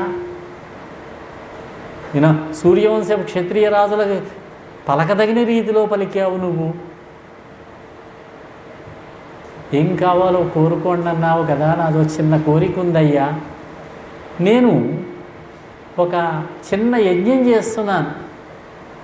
ఆ యజ్ఞం చేస్తూ ఉంటే మారీచుడు, సుబాహుడు అనేటటువంటి రాక్షసులు వాళ్ళ యొక్క అనుచరులతో వచ్చి యజ్ఞాన్ని విధ్వంసం చేస్తున్నారు. ఇది 6 రోజుల యజ్ఞం, ఇది చిన్నది. అందులో రక్తమాంసాలు గుమ్మరిస్తున్నారు ఆ యజ్ఞ గుండంలో. నీ కుమారుడైన రాముణ్ణి నా కూడా పంపించినట్టయితే 10 రోజుల పాటు యజ్ఞాన్ని రక్షిస్తాడన్నారు. యజ్ఞం 6 రోజులు, రావడం 2 రోజులు, తిరిగి రావడం 2 రోజులు, 10 రోజులు. ఒక్కసారి గుండె గుహేలు మంది. మహాత్మా లేక లేక కలిగిన కుర్రవాడు 30,000 సంవత్సరములు, నేను ఓ చోట 60,000 సంవత్సరములని కూడా అన్నారు. పరిపాలన చేసిన తర్వాత నాకు కలిగినటువంటి సంతానం రాముడు. నా కుమారుణ్ణి విడిచిపెట్టి పంపలేను. నా దగ్గర అక్షౌహిణి సైన్యం ఉన్నది, నేను వస్తాను, నేను వచ్చి రక్షిస్తాను. నా అక్షౌహిణి సైన్యాన్ని పంపిస్తాను, మీకు కూడా నాతో పాటు వస్తారు వాళ్ళు అన్నారు. అవును, ఎవరింతకీ ఆ యజ్ఞాన్ని పాడు చేస్తున్నది? ఎవరా మారీచ సుబాహులు ఎవరు? వాళ్ళని ఎవరు పంపిస్తున్నారు అన్నారు. ఎవరి పేరు చెబితే గుండె ఆగిపోతుందో ఆ పేరు చెప్పాడు. విశ్వవసు కుమారుడయ్యా లంకాధిపతి రావణుడు, రావణుడి యొక్క అనుచరులు వీళ్ళు. ఆ రావణుడు పంపిస్తే వస్తున్నారన్నారు. ఒక్కసారిగా చతికిలపడ్డాడు దశరథుడు. మహాత్మా క్షమించండి, మీ యాగరక్షణకి నేను రాలేను, మా సైన్యాన్ని అసలు పంపించను, మా అబ్బాయి కూడా రాడు, క్షమించండి అన్నారు. ఒకసారి కొంచెం కోపాన్ని ప్రదర్శించాలి, ప్రదర్శించకపోయినట్లయితే ఈయనలో అజ్ఞానం పోయేటట్టుగా లేదని, మహారాజా సూర్యవంశంలో పుట్టినవాడివి, పంపిస్తానని నీవేం కావాలని అడిగావు, నీ కోరిక ఏమిటో చెప్పండి అని అడిగావు, కోరిన తర్వాత ఇలా మాట్లాడతావా అని గడ్డం కొంచెం అటు ఇటు ఊపి కొంచెం కోపాన్ని ప్రదర్శించాడు. అంతవరకు పక్కనే ఉన్నటువంటి వశిష్ఠుడు వంక చూడలేదు దశరథుడు. ఇప్పుడు చూశాడు, వశిష్ఠుడు మాట్లాడలేదు. అప్పుడు వశిష్ఠ మహర్షి చెప్పారు. విశ్వామిత్రుడు అంటున్నాడు ఓ పద్యంలో, విశ్వనాథ వారిదే రామాయణ కల్పవృక్షం. నీ కొడుకును గైకొనిచని మాకాకలియంచు తిందుమా, నాకు ఆకలిని తింటానయ్యా నీ కొడుకుని, పిచ్చి నృపా మాకడ ప్రశస్తమస్త్ర వ్యాకృతి కలదు, అద్ది నేర్పెదమిందే అన్నారు. కానీ ఈయన అద్ది నేర్పెదమింతే అన్నారు, కానీ ఈ మాట అనలేదు వాల్మీకి. ఆయన దగ్గర అస్త్రశస్త్రాలు ఉన్నాయి, విశ్వామిత్రుడి దగ్గర బరువు మోయలేకపోతున్నాడు ఆయన.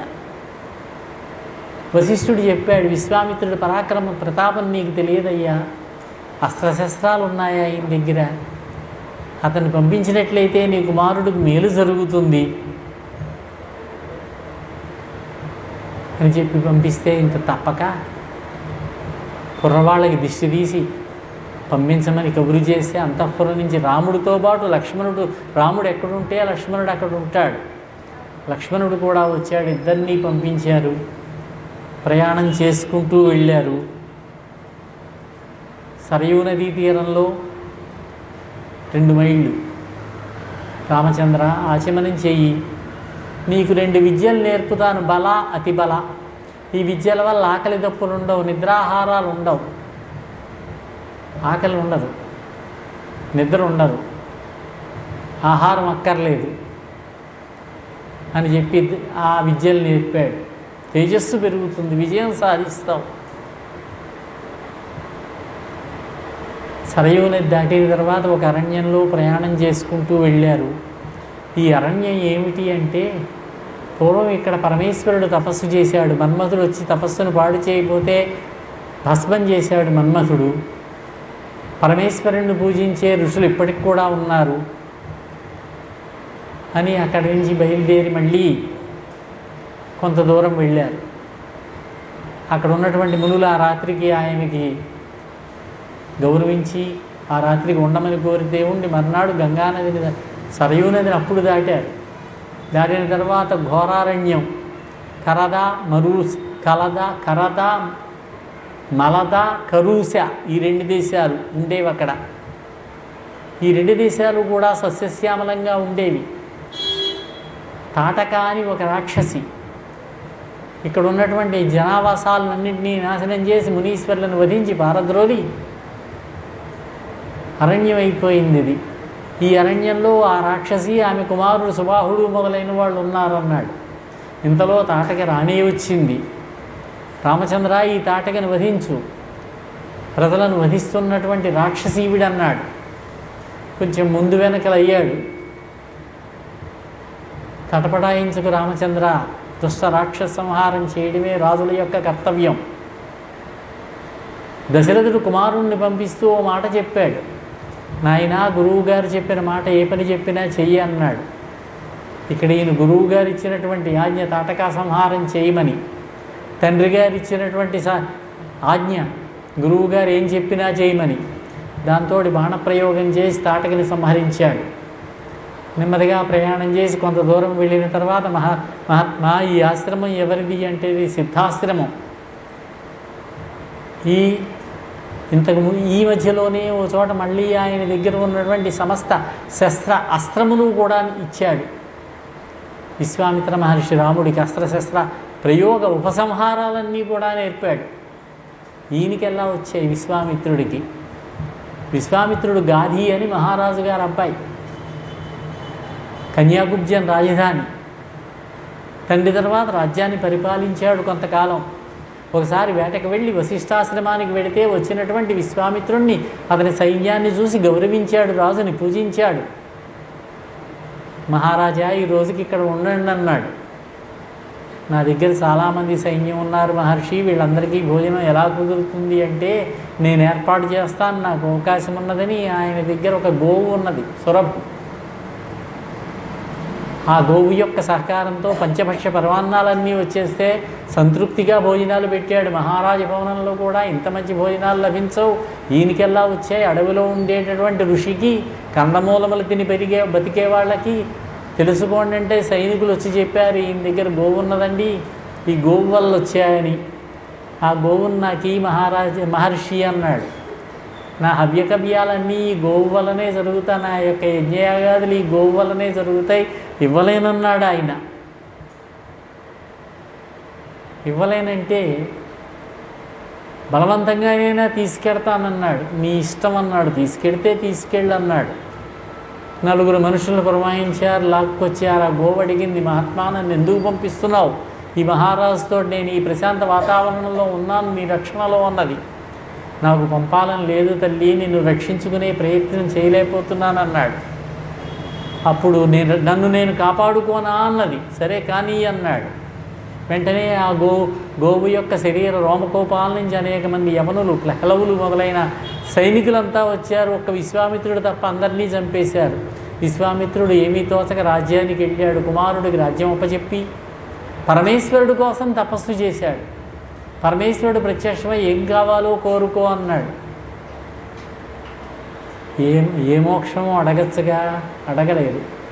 ఈ లోకంలో ఉన్నటువంటి సమస్త శస్త్రాస్త్ర సంపదంతా నాకు కావాలన్నాడు. ఇచ్చాను, తీసుకో అన్నాడు. ఆయన ఎందుకు ఇచ్చాడు? మొత్తం పరమేశ్వరుడి దగ్గరే ఉంటాయి అన్నీ కూడా. ఈశాన సర్వ విద్యానాం ఈశ్వర సర్వభూతానాం బ్రహ్మాధిపతి బ్రహ్మణోధిపతి. సమస్త శాస్త్రములు అక్కడే ఉన్నాయి. నాట్యశాస్త్రం ఆయన నుంచే పుట్టింది. నెమ్మదిగా వచ్చి భరతుడి ద్వారా లోకంలోకి వచ్చింది. అస్త్రశస్త్రాలన్నీ ఆయన దగ్గరే ఉంటాయి. అవన్నీ తీసుకొచ్చాడు విశ్వామిత్రుడు. వశిష్ఠుడి మీద ప్రయోగించాడు. ఈయన బ్రహ్మదండం ఎదురుగా పెట్టాడు. అవన్నీ మింగేసింది. వచ్చిన అస్త్రాలన్నిటినీ కూడా, బ్రహ్మాస్త్రాన్ని కూడా మింగేసింది. తెల్లబోయాడు. బ్రహ్మ తేజోబలం బలం అనుకున్నాడు. ఈ క్షత్రియుడి బలం బలమే కాదని అప్పుడు బ్రహ్మర్షి అయ్యాడు. ఆ అస్త్రశస్త్రాల భారాన్ని మోస్తున్నాడు పాపం ఆయన. రామచంద్రమూర్తికి ఇప్పుడు అప్పగించి సమస్తము కూడా ఆయన సమర్పణ చేసుకుని భారరహితుడయ్యాడు విశ్వామిత్రుడు. 6 రోజులు యజ్ఞం జరిగింది. మారీచుడు, సుబాహుడు మొదలైనటువంటి రాక్షసులు వచ్చి 6వ రోజున రక్షణ కల్పిస్తూ ఉన్నారు. రామలక్ష్మణులు రక్షణ కల్పిస్తూ ఉండగా 6వ రోజున వాళ్ళు వచ్చారు. మారీచుణ్ణి వాయువ్యాస్త్రంతో కొడితే సముద్రం అవతలకి వెళ్ళి పడ్డాడు. సుబాహుణ్ణి ఆగ్నేయాస్త్రంతో వధించాడు. మారీచుణ్ణి చంపలేదు, అక్కడ ఆగాడు వాడు. ఇంకా ఉంది అతనితో పని. యజ్ఞం పూర్తయింది. ఋషులంతా సంతోషించారు. అప్పుడు కొందరు ఋషులు ఉన్నారు, జనక మహారాజు దగ్గర శివధనుస్సు ఉన్నది, ఆ శివధనుస్సును చూడడానికి వెడదాము, ఈ అబ్బాయిలు కూడా చూస్తే బాగుంటుంది అన్నారు. విశ్వామిత్రుడు కూడా సరే అన్నారు. నెమ్మదిగా బయలుదేరారు. మిథిలా నగరానికి ప్రయాణం. మిథిలా అంటే నేపాల్ ప్రాంతం. అక్కడికి బయలుదేరారు. మార్గమధ్యంలో విదిశ అనే పట్టణం ఒకప్పుడు ఉండేటటువంటి ప్రాంతము. అనేక కథలు చెబుతున్నాడు విశ్వామిత్రుడు. రామచంద్రుడితోటి కలిసి చూసి మాట్లాడి ఆనందాన్ని పొందాలని ఆయన కోరిక. బ్రహ్మర్షి ఆయన. మీ అబ్బాయిని పంపించవయ్యా, 4 రోజులు అతనితో నేను గడుపుతాను, ఆనందిస్తానంటే పంపుతాడా దశరథుడు? కనుక యజ్ఞం అనేటటువంటి మిష ఆయన 4000 సంవత్సరాలు యజ్ఞం చేశాడు. తూర్పు దిక్కు 1000 సంవత్సరాలు, దక్షిణ దిక్కు అప్పుడు రాజు అయ్యాడు, రాజర్షి అయ్యాడు. దక్షిణ దిక్కు నుంచి పశ్చిమ దిక్కుకి వెళ్ళాడు, ఋషి అయ్యాడు. అక్కడి నుంచి ఉత్తర దిక్కుకి వెళ్ళాడు, మహర్షి అయ్యాడు 1000 సంవత్సరాలు ప్రతి చోట. తర్వాత తూర్పు దిక్కుకి వెళ్ళాడు, అక్కడ 1000 సంవత్సరాలు బ్రహ్మర్షి అయ్యాడు. ఇంత తపస్సు చేసినటువంటి బ్రహ్మర్షి అయినటువంటి విశ్వామిత్రుడు 4 రోజులు యజ్ఞం చేయకపోతే ఆయనకు వచ్చినటువంటి నష్టం ఏముంది? కనుక ఇది ఒక మిష. రాముడితో గడపాలి, శ్రీరామచంద్ర పరబ్రహ్మ తత్వంతో వినోదించాలి, ఆనందాన్ని పొందాలి.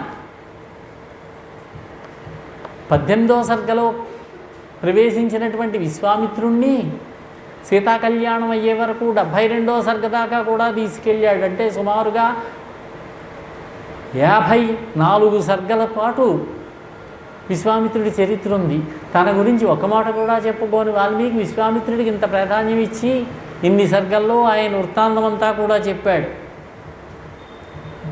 మధ్యలో అహల్యా వృత్తాంతం, అహల్యకి శాప విమోచనం, ఈ వృత్తాంతాలన్నీ కూడా చూసుకుంటూ మిథిలా నగరానికి చేరారు. విశ్వామిత్రుడు వచ్చాడని తెలిసింది. జనక మహారాజు యజ్ఞం చేస్తున్నాడు. యజ్ఞం చేస్తూ విశ్వామిత్రుడి దగ్గరకు వచ్చి నమస్కరించి పూజించి గౌరవించాడు. ఆ నదీ తీరంలో ఆ పక్కన ఊరికి దూరంగా యజ్ఞశాలకు కొంచెం దగ్గరగా మకాం పెట్టుకున్నారు వీళ్ళు. హిమౌ కుమారౌ భద్రంతే దేవతుల్య పరక్రమౌ గజసింహగతి వీరౌ శార్దూల వృషభోపమౌ పద్మపత్ర విశాలక్షౌ ఖడ్గతూణీధనుర్ధరౌ అశ్వినా వివరూపేణ సముపస్థిత యౌవనౌ. మహాత్మా, మీ వెంట ఉన్నటువంటి ఈ చిన్నారులు ఎవరు? దేవతలతో సమానమైనటువంటి పరాక్రమం కలిగిన వారిలా ఉన్నారు. వీరులు గజసింహ శార్దూల వృషభాల్లాగా గంభీరంగా నడుస్తూ ఉన్నారు. స్ఫురద్రూపులు, యవనంలో అడుగుపెట్టిన వాళ్ళు వీళ్ళెవరని అడిగాడు జనక మహారాజు. అప్పుడు విశ్వామిత్రుడు చెప్పాడు, దశరథ మహారాజు గారి కుమారులు వీళ్ళిద్దరూ, రాముడు లక్ష్మణుడు. నేను యాగరక్షణ కోసం వీళ్ళని తీసుకువచ్చాను, యాగం చేశాను, రక్షణ జరిగింది, అక్కడి నుంచి ఇక్కడికి వచ్చామన్నారు. ఆ జనక మహారాజు పక్కనే ఉన్నాడు. ఆయన యొక్క శతానందుడు అని ఆయన యొక్క ఆస్థాన ఋషి. ఆయన అడిగాడు, అపితే ముని శార్దూల మమ మాతా యశస్విని దర్శిత రాజపుత్రాయ తపో దీర్ఘముపాగత. మహాత్మా, ఈ క్షత్రియ కుమారులకు మా అమ్మగారి గురించి చెప్పారు, అహల్యాదేవి గురించి. ఆవిడ ఆనందాన్ని పొందిందా అన్నాడు. అప్పుడు విశ్వామిత్రుడు అన్నాడు, నేను చేయవలసినటువంటి పని చేశానయ్యా. మీ అమ్మగారికి శాప విముక్తి కలిగింది, మీ నాన్నగారు కూడా వచ్చారు అక్కడికి అన్నారు. అప్పుడు శ్రీరాముడికి లక్ష్మణుడికి స్వాగతం పలికారు. సాయంత్రం అయింది, ఇంకా 8 రోజులు ఉన్నది యజ్ఞం.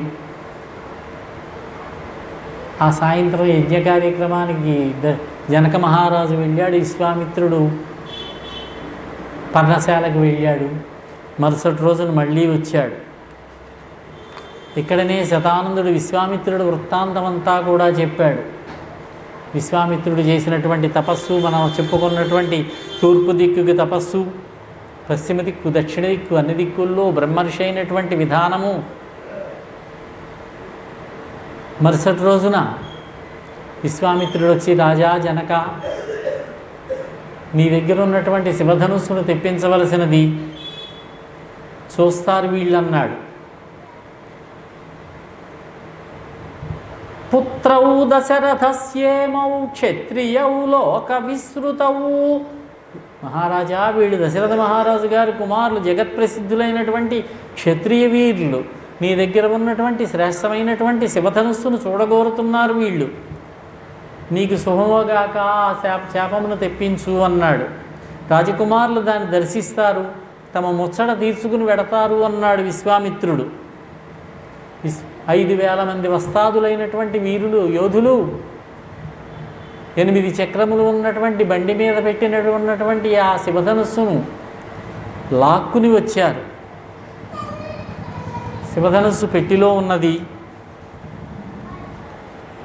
జనకుడు అంటున్నాడు, దేవరాత ఇతి ఖ్యాతో నిమేషష్టో మహీపతి న్యాసోయం తస్య భగవన్ హస్తే దత్తో మహాత్మనా. నిమి వంశంలో ఉన్నటువంటి 6వ చక్రవర్తి, ఈ జనక మహారాజు యొక్క పూర్వీకులలో మొట్టమొదటివాడు నిమి, ఆయన కుమారుడు మిథి. 6వ వాడు దేవరాతుడు, నిమి తర్వాత మిథి. ఆ మిథిని మధిస్తే పుట్టాడు కుమారుడు, తల్లి లేకుండా. కాబట్టి మరణించాడు మిథి. యజ్ఞం జరుగుతూ ఉండగా మధ్యలో మరణించాడు. ఆయన్ని మధించారు, చిలికారు. అబ్బాయి పుట్టాడు, తల్లి లేకుండా పుట్టాడు కనుక జనకుడు అన్నారు. వారికి వేరే వేర్లే పేరుంటాయి. తర్వాత ఉదావసుడు, నందివర్ధనుడు, సుకేతుడు, దేవరాతుడు, ఈయనే 6వ తరం వాడు. ఈ దేవరాతుడి కాలంలో శివధనుస్సు లభించింది. దేవదాన దక్షయజ్ఞం జరిగినప్పుడు దక్షయజ్ఞ ధ్వంసం చేయడం కోసమని పరమేశ్వరుడు ధరించాడు ఈ శివధనుస్సుని. తర్వాత దేవతలంతా ప్రార్థిస్తే వాళ్ళ యొక్క భయాన్ని పోగొట్టడానికి ఈ శివధనుస్సుని దేవరాతుడికి ఇచ్చాడు. అప్పటి నుంచి వారి ఇంటిలో పూజించబడుతూ ఉన్నది. పూజామందిరంలో పెట్టారు, పూజిస్తూ ఉన్నారు. ఇప్పుడు జనక మహారాజు దాకా వచ్చింది. క్షీరధ్వజుడు ఈయన పేరు. ఈయన్ని జనకుడే అంటారు. ఈయనకి తమ్ముడు ఉన్నాడు కుశధ్వజుడు. క్షీరధ్వజుడికి సీత దొరికింది భూమిని దున్నుతూ ఉండగా. తన యొక్క ఆయనకి 2 భార్యలు. 2వ భార్య కుమార్తె అప్పటికే ఉన్నది, ఊర్మిళ. ఇతని తమ్ముడైనటువంటి కుశధ్వజుని కుమారులు మాండవి, శృతకీర్తి, 4 ఇక్కడికి. దేవరాతుడనే మహారాజు మిగిలి విఖ్యాతి వహించాడు. మహేశ్వరుడు అతని యొక్క భక్తికి మెచ్చి ధనస్సుని న్యాసముగా ఇచ్చాడయ్యా అన్నారు. ఒకప్పుడు అథమే కృషత క్షేత్రం లాంగలాదుత్థితామయా క్షేత్రం శోధయతా లబ్ధా నామ్నా సీతేతి విశ్రుత. ఒకప్పుడు నేను యాగ నిమిత్తమై భూమిని దున్నుతూ ఉంటే నాగటి యొక్క సాలులో లభించింది అమ్మాయి, నా అమ్మాయి సీత. ఆ అమ్మాయికి వివాహం చేయడం కోసమని చెప్పి ఈ పందెం పెట్టాడు, శివధనుర్భంగం అనేటటువంటి పందెం. నా ఇంటికి వచ్చినటువంటిది మహాలక్ష్మి. నాగలితో భూమిని దున్నుతూ ఉన్నాడు యజ్ఞం చేయడానికి. భూమిలోంచి ఒక అమ్మాయి లేచి వచ్చింది. ఆవిర్భావం, పుట్టుక మరణం కాదు, ఇవి ఆవిర్భావ తిరోభావాలు. చూస్తూ ఉండగానే అలా పెద్దదై యుక్త వయస్సుకు వచ్చి వివాహ వయస్సుకు వచ్చేసింది.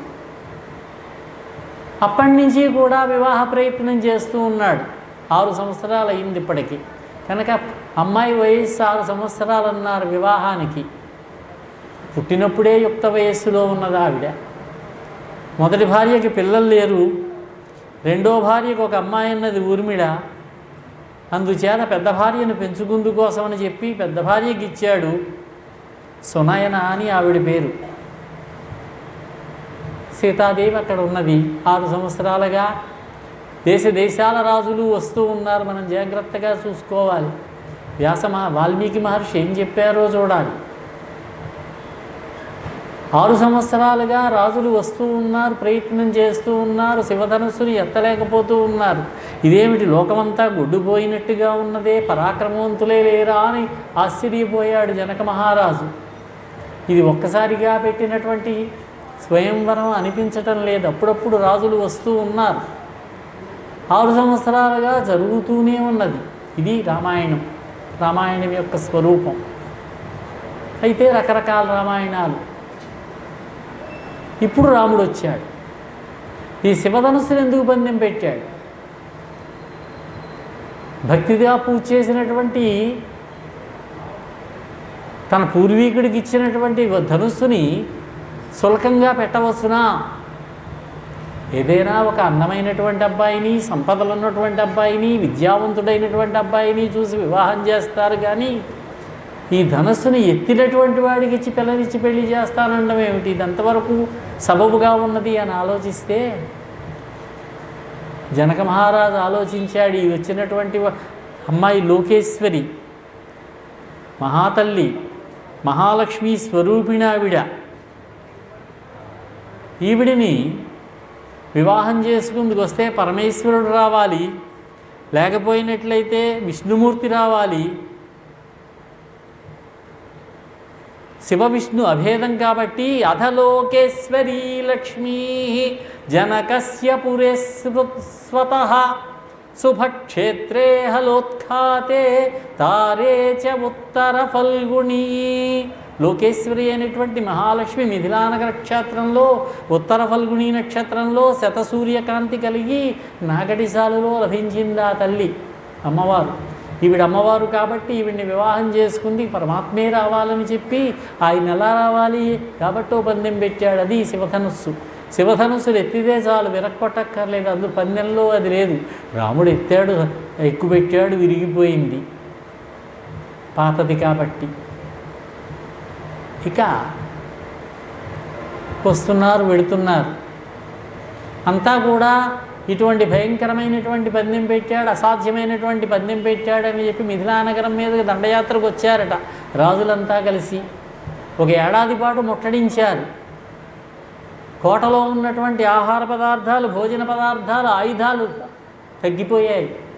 ఏం చేయాలో తోసగా జనక మహారాజు దేవతల్ని ప్రార్థిస్తే దేవతలు పంపించారట అశేషమైనటువంటి సైన్య బలాన్ని.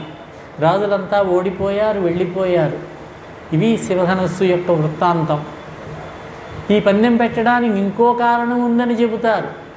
ఒకప్పుడు అమ్మాయిలు ఆడుకుంటూ ఉంటే బంతి వెళ్ళి ఈ పెట్టిలో పడిందని, వాళ్ళు బంతి రాక కంగారు పడుతూ ఇబ్బంది పడుతూ ఉంటే సీతాదేవి అలవోకగా ఎడమ చేతితో ఎత్తేసిందని విల్లుని, అప్పుడు బంతిని తీసిచ్చిందని, కాబట్టి ఈ పందెం పెట్టాడని వాల్మీకి ఆలోచన రాలేదు. మరి ఎవరికి వచ్చిందో కానీ తర్వాత ఎవరో చెప్పినటువంటివి. అలాగే స్వయంవరం జరిగినట్టు, దానికి రావణుడు వచ్చినట్టు, రావణుడు ప్రయత్నం చేసినట్టు ఇది కూడా వాల్మీకి మహర్షి చెప్పలేదు. మరి ఏ రామాయణంలోనైనా ఉన్నదేమో తెలియదు. ఇంకా ఉన్నాయిగా అనేక రామాయణాలు, కల్పకల్పానికి రామాయణాలు ఉన్నాయని చెప్పుకున్నాం కదా. ఇక్కడ వీర్యశుల్క అన్నారు. సీతాదేవితో ప్రమేయం ఏం లేదు ఇక్కడ. ఆవిడ ప్రమేయం, ఆవిడ ఇష్టాలతో పని లేదు. ఎవరో చెప్పినా అతన్ని పెళ్లి చేసుకోవాల్సిందే. ఒకవేళ నిజంగా రావణుడే వచ్చి విల్లునెత్తినదే రావణుడినే పెళ్లి చేసుకోవాలి. ఇది ఈ స్వయంవరంలో ఉన్నటువంటి లక్షణం. ద్రౌపదీదేవి స్వయంవరం ఉన్నది, అక్కడ కొంచెం చిన్న మార్పు ఉన్నది.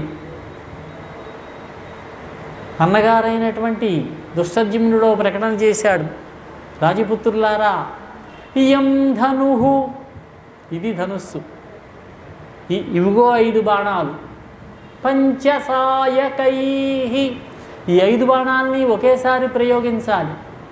5 ప్రయత్నాలు కాదు.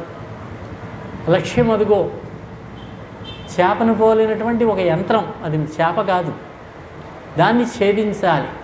ఛేదిస్తే అమ్మాయినిచ్చి పెళ్లి చేసేయం. అక్కడ కాదు స్వయంవరం, అసలు పాయింట్ ఇక్కడ పెట్టాడు. ఆ అబ్బాయి కనుక కులేన రూపేణ బలేన యుక్త, ఆ అబ్బాయి యొక్క కులం, రూపం, అందం అన్నమాట, బలం మా అమ్మాయికి నచ్చాలి, నచ్చితేనే స్వయంవరం. ఇదెందుకు పెట్టారు, కులం ఎందుకు పెట్టారు? ఇది కుల వివక్షని కాదు, కర్ణుడిని తప్పించడానికి. కర్ణుడు కూడా కొట్టగలడు. ఏదో చెబుతారు, కర్ణుడు ప్రయత్నం చేశాడు, ఒకటో బాణం వేసినప్పుడు బొట్లకించంత దూరంలో, రెండో బాణం మినపకించంత దూరంలో, ఇలా ఐదో బాణం తల వెంట్రుక వాసిలో తప్పిందని కాదు. 5 బాణాలు ఒకే, భారతం వ్యాస మహర్షి హృదయం, 5 బాణాలు ఒకేసారి పెట్టాలి, ఒకే బాణంగా మారిపోయి వెళ్ళి కొట్టాలి లక్ష్యాన్ని. కర్ణుడు లేచాడు, వచ్చాడు, బాణానికి వింటికి నారిని సంధించాడు, బాణాన్ని తగిలించాడు, కొట్టబోతున్నాడు. పాండవులు అనుకున్నారు అయిపోయింది స్వయంవరం, కొట్టేశాడు కర్ణుడని. కొట్టగలడు కర్ణుడు, సందేహం లేదు.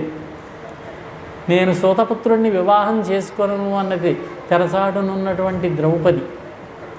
ఏం చేస్తాడు పాపం, అవమానం అయిపోయింది, విల్లు పారేశాడు, వెళ్ళి కూర్చున్నాడు. తర్వాత అర్జునుడు కొట్టాడు. అక్కడ ఉన్నటువంటి స్వయంవర లక్షణం ఇది, ఇక్కడ ఉన్నటువంటి స్వయంవర లక్షణం ఇది. ప్రీతస్య భగవానీశః త్రిశూలీ నీలలోహితః ప్రదదౌ శత్రునాశార్థం జనకాయ అద్భుతం ధనుః. దేవరాతుడి సమయంలో న్యాసముగా దేవతల చేత ఇప్పించబడినటువంటి ఆ అద్భుతమైనటువంటి ఆశ్చర్యకరమైనటువంటి ధనుస్సుని జనకుడి యొక్క యజ్ఞభాగముల చేత సంప్రీతుడైనటువంటి పరమేశ్వరుడు శత్రునాశనం కోసం జనకుడికి ఇచ్చాట సర్వాధికారాలతోటి. అందుకే దాన్ని పందెం పెట్టాడు. దీన్ని ఎత్తినటువంటి వాళ్ళకి మా అమ్మాయినిచ్చి వివాహం చేస్తానని నేను ప్రతిజ్ఞ చేశాను మహాత్మా, ఇది ఇందులో ఉన్నటువంటి విషయం అన్నాడు. రామచంద్ర వెళ్ళి ధనుస్సును చూడనైనా అన్నాడు.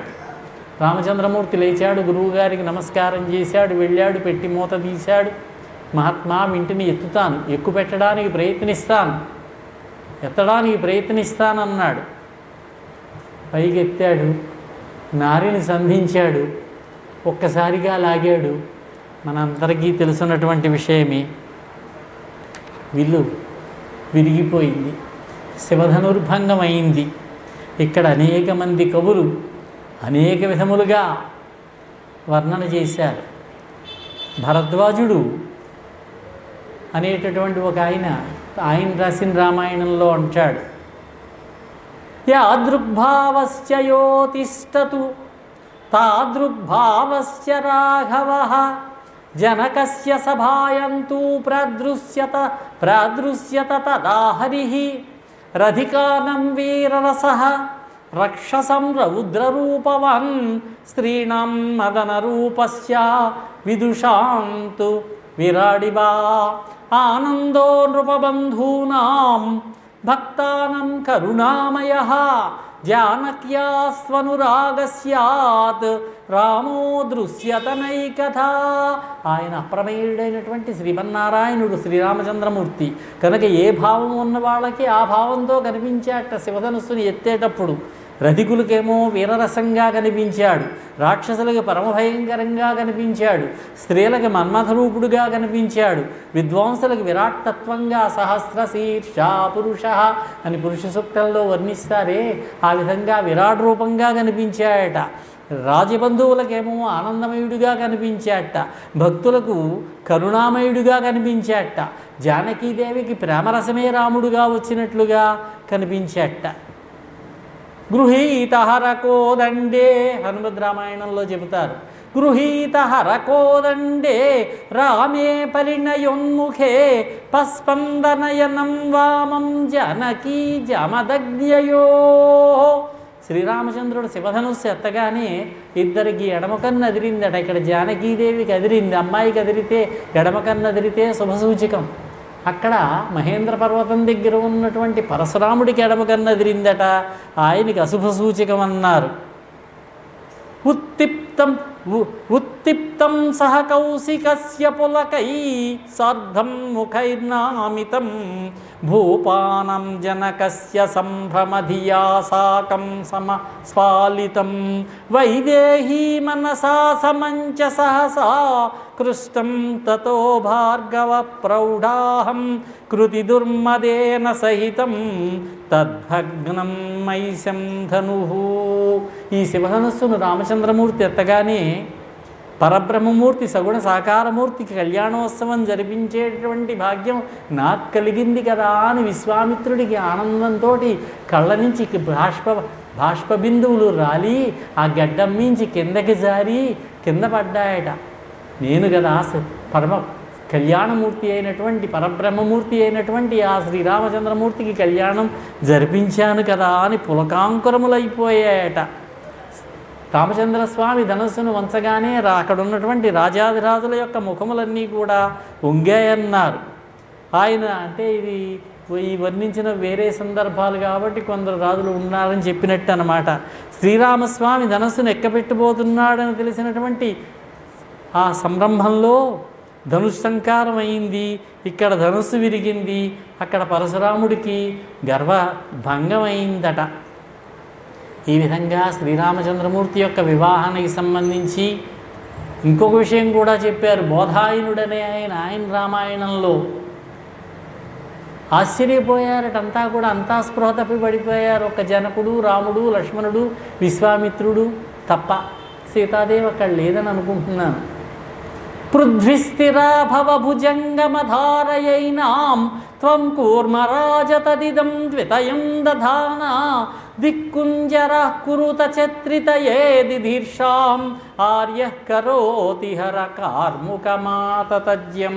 అంతా ఆశ్చర్యపోయి చూస్తూ ఉంటే ఒక్కసారి చూసేసరికి లక్ష్మణుడు ఆ రెండు ముక్కలు పైకెత్తి చూపించేట అందరికీ కూడా. ఆదిశేష సావధానంగా ఉండు, మా రామచంద్రమూర్తి ధనస్సు ఎత్తుతున్నాడని ముందే హెచ్చరిక చేశాట. రాబోయే భయంకర ధ్వానాన్ని తట్టుకో అన్నట్ట. తర్వాత విరిగిన ముక్కలను ఎత్తాడట. ఎత్తేసరికి అంతా ఇతడు కూడా పరాక్రమవంతుడేనని రెండో అమ్మాయి ఊర్మిళ్ళిచ్చి పెళ్లి చేశాడంటారు. భుజద్వయంతో శ్రీరామచంద్ర ప్రభు శివధనుస్సును ఎత్తగానే ప్రతిజ్ఞ అనేటటువంటి బరువు తీరింది కాబట్టి సంతోషంతో ఉన్నటువంటి విశ్వామిత్రుడు, ప్రతిజ్ఞ అనే బరువు తీరింది కాబట్టి సంతోషంతో చూశాట జనకుడు, విశ్వామిత్రుడు ఆనంద భాష్పాలు రాలగా చూశాట. స్త్రీ సముదాయం అమ్మయ్య మా సీతమ్మకు భర్త దొరికాడని ఆనందంతో సంబరంగా వాళ్ళు చూశారు. ప్రియురాలైనటువంటి సీత సిగ్గుతో చూసిందట. ఇన్ని భావములతో చూడబడినటువంటి ఆ శ్రీరామచంద్రమూర్తి ఆ పరబ్రహ్మతత్వము మనల్ని అందరినీ కూడా యశస్సును కలిగించుగాక అని చెప్పి అంటున్నారు. ఈ విధంగా శివధనుర్భంగం జరిగింది. దశరథ మహారాజు గారికి కబురు చేశారు. 3 రోజులు పట్టింది దూతలు వెళ్ళి చెప్పడానికి. వెంటనే దశరథ మహారాజు వశిష్ఠ, వామదేవ మొదలైనటువంటి ఋషులందరినీ తీసుకొచ్చారు. సూర్యవంశపు రాజులు శ్రీరారు. వివాహానికి వచ్చిన వాళ్ళంతా కూడా తెల్లగడ్డాలు ఉన్నటువంటి మహర్షులే. వచ్చినటువంటి జనక మహారాజుకి చాలా గౌరవం, దశరథ మహారాజు గౌరవంగా ఆదరించాడు. జనక మహారాజు, మీ అబ్బాయి మా శివధనుస్సును విరిచి శుల్కముగా మా అమ్మాయిని పొందాడు, ఇక వివాహం జరిపించాలి, మీరు అనుజ్ఞ ఇచ్చినట్లయితే వివాహం జరిపిస్తానన్నాడు. వశిష్ఠుడు దశరథ మహారాజు గారి వంశ వృత్తాంతం అంతా చెప్పాడు. ఇందాక మనం చూసినటువంటి ఇక్ష్వాకుడి దగ్గర మొదలుపెట్టినటువంటి పూర్వీకుల యొక్క ప్రవర చెప్పినట్టుగా అందరి యొక్క పేర్లన్నీ కూడా చెప్పాడు. ఇదయ్యా మా యొక్క వంశం మగపెళ్లివారి హోదాలో జనకుడు చేతులు కట్టుకుని అమ్మాయి యొక్క కన్యాదాత కనుక తన యొక్క వంశ వృత్తాంతం చెప్పాలి కాబట్టి వివాహ సమయంలో చూడమన్నారు. వీళ్ళ పూర్వీకులు, వాళ్ళ పూర్వీకులు, వీళ్ళ వంశ చరిత్ర, వాళ్ళ వంశ చరిత్ర. 4 రోజులు పట్టింది దశరథ మహారాజు రావడానికి. ఈరోజు ఉత్తరా నక్షత్రం, రేపే అవబృధం, ఎల్లుండి ఉత్తరా నక్షత్రం. ఎల్లుండి వివాహానికి శ్రేయస్కరం చేద్దాం మీరు అనుగ్రహిస్తే అన్నాడు దశరథుడు. అంగీకరించాడు జనక మహారాజు. అమ్మాయి యొక్క వివాహం కన్యాదాత వశమై ఉంటుంది, ఆయన ఎలా చెబితే అలా చెయ్యాలి, అలాగే కానివ్వండి అన్నాడు. వివాహాలు జరిగాయి చక్కగా. ముందు రాముడికి వివాహం చేశారు. ఈలోగా వశిష్ఠుడు అన్నాడు, మీకు ఒక అమ్మాయి ఉంది కదా ఊర్మిళ, ఆ అమ్మాయిని మా లక్ష్మణుడికి మేము వరిస్తున్నామన్నాడు. మహాసంతోషం, అదృష్టవంతుడన్నాడు. విశ్వామిత్రుడు ఇంకొంచెం చనువు తీసుకుని అప్పటికే వచ్చి ఉన్నాడు. కబురు వెళ్ళి కుశధ్వజుడు తమ్ముడు, మీ తమ్ముడికి 2 అమ్మాయిలు ఉన్నారు కదా, భరత శత్రుఘ్నానికి వాళ్ళని వరిస్తున్నామన్నాడు. చాలా సంతోషం అన్నాడు. మా వంశం ధన్యమైందన్నాడు. 4 వివాహాలు జరిగాయి, ఒకే ముహూర్తానికి జరిగాయి. ఎలా జరిగాయి అన్నారు. ఇక్కడ కూడా మళ్ళీ కొంచెం జ్యోతిష్యం చూడవలసి వచ్చింది.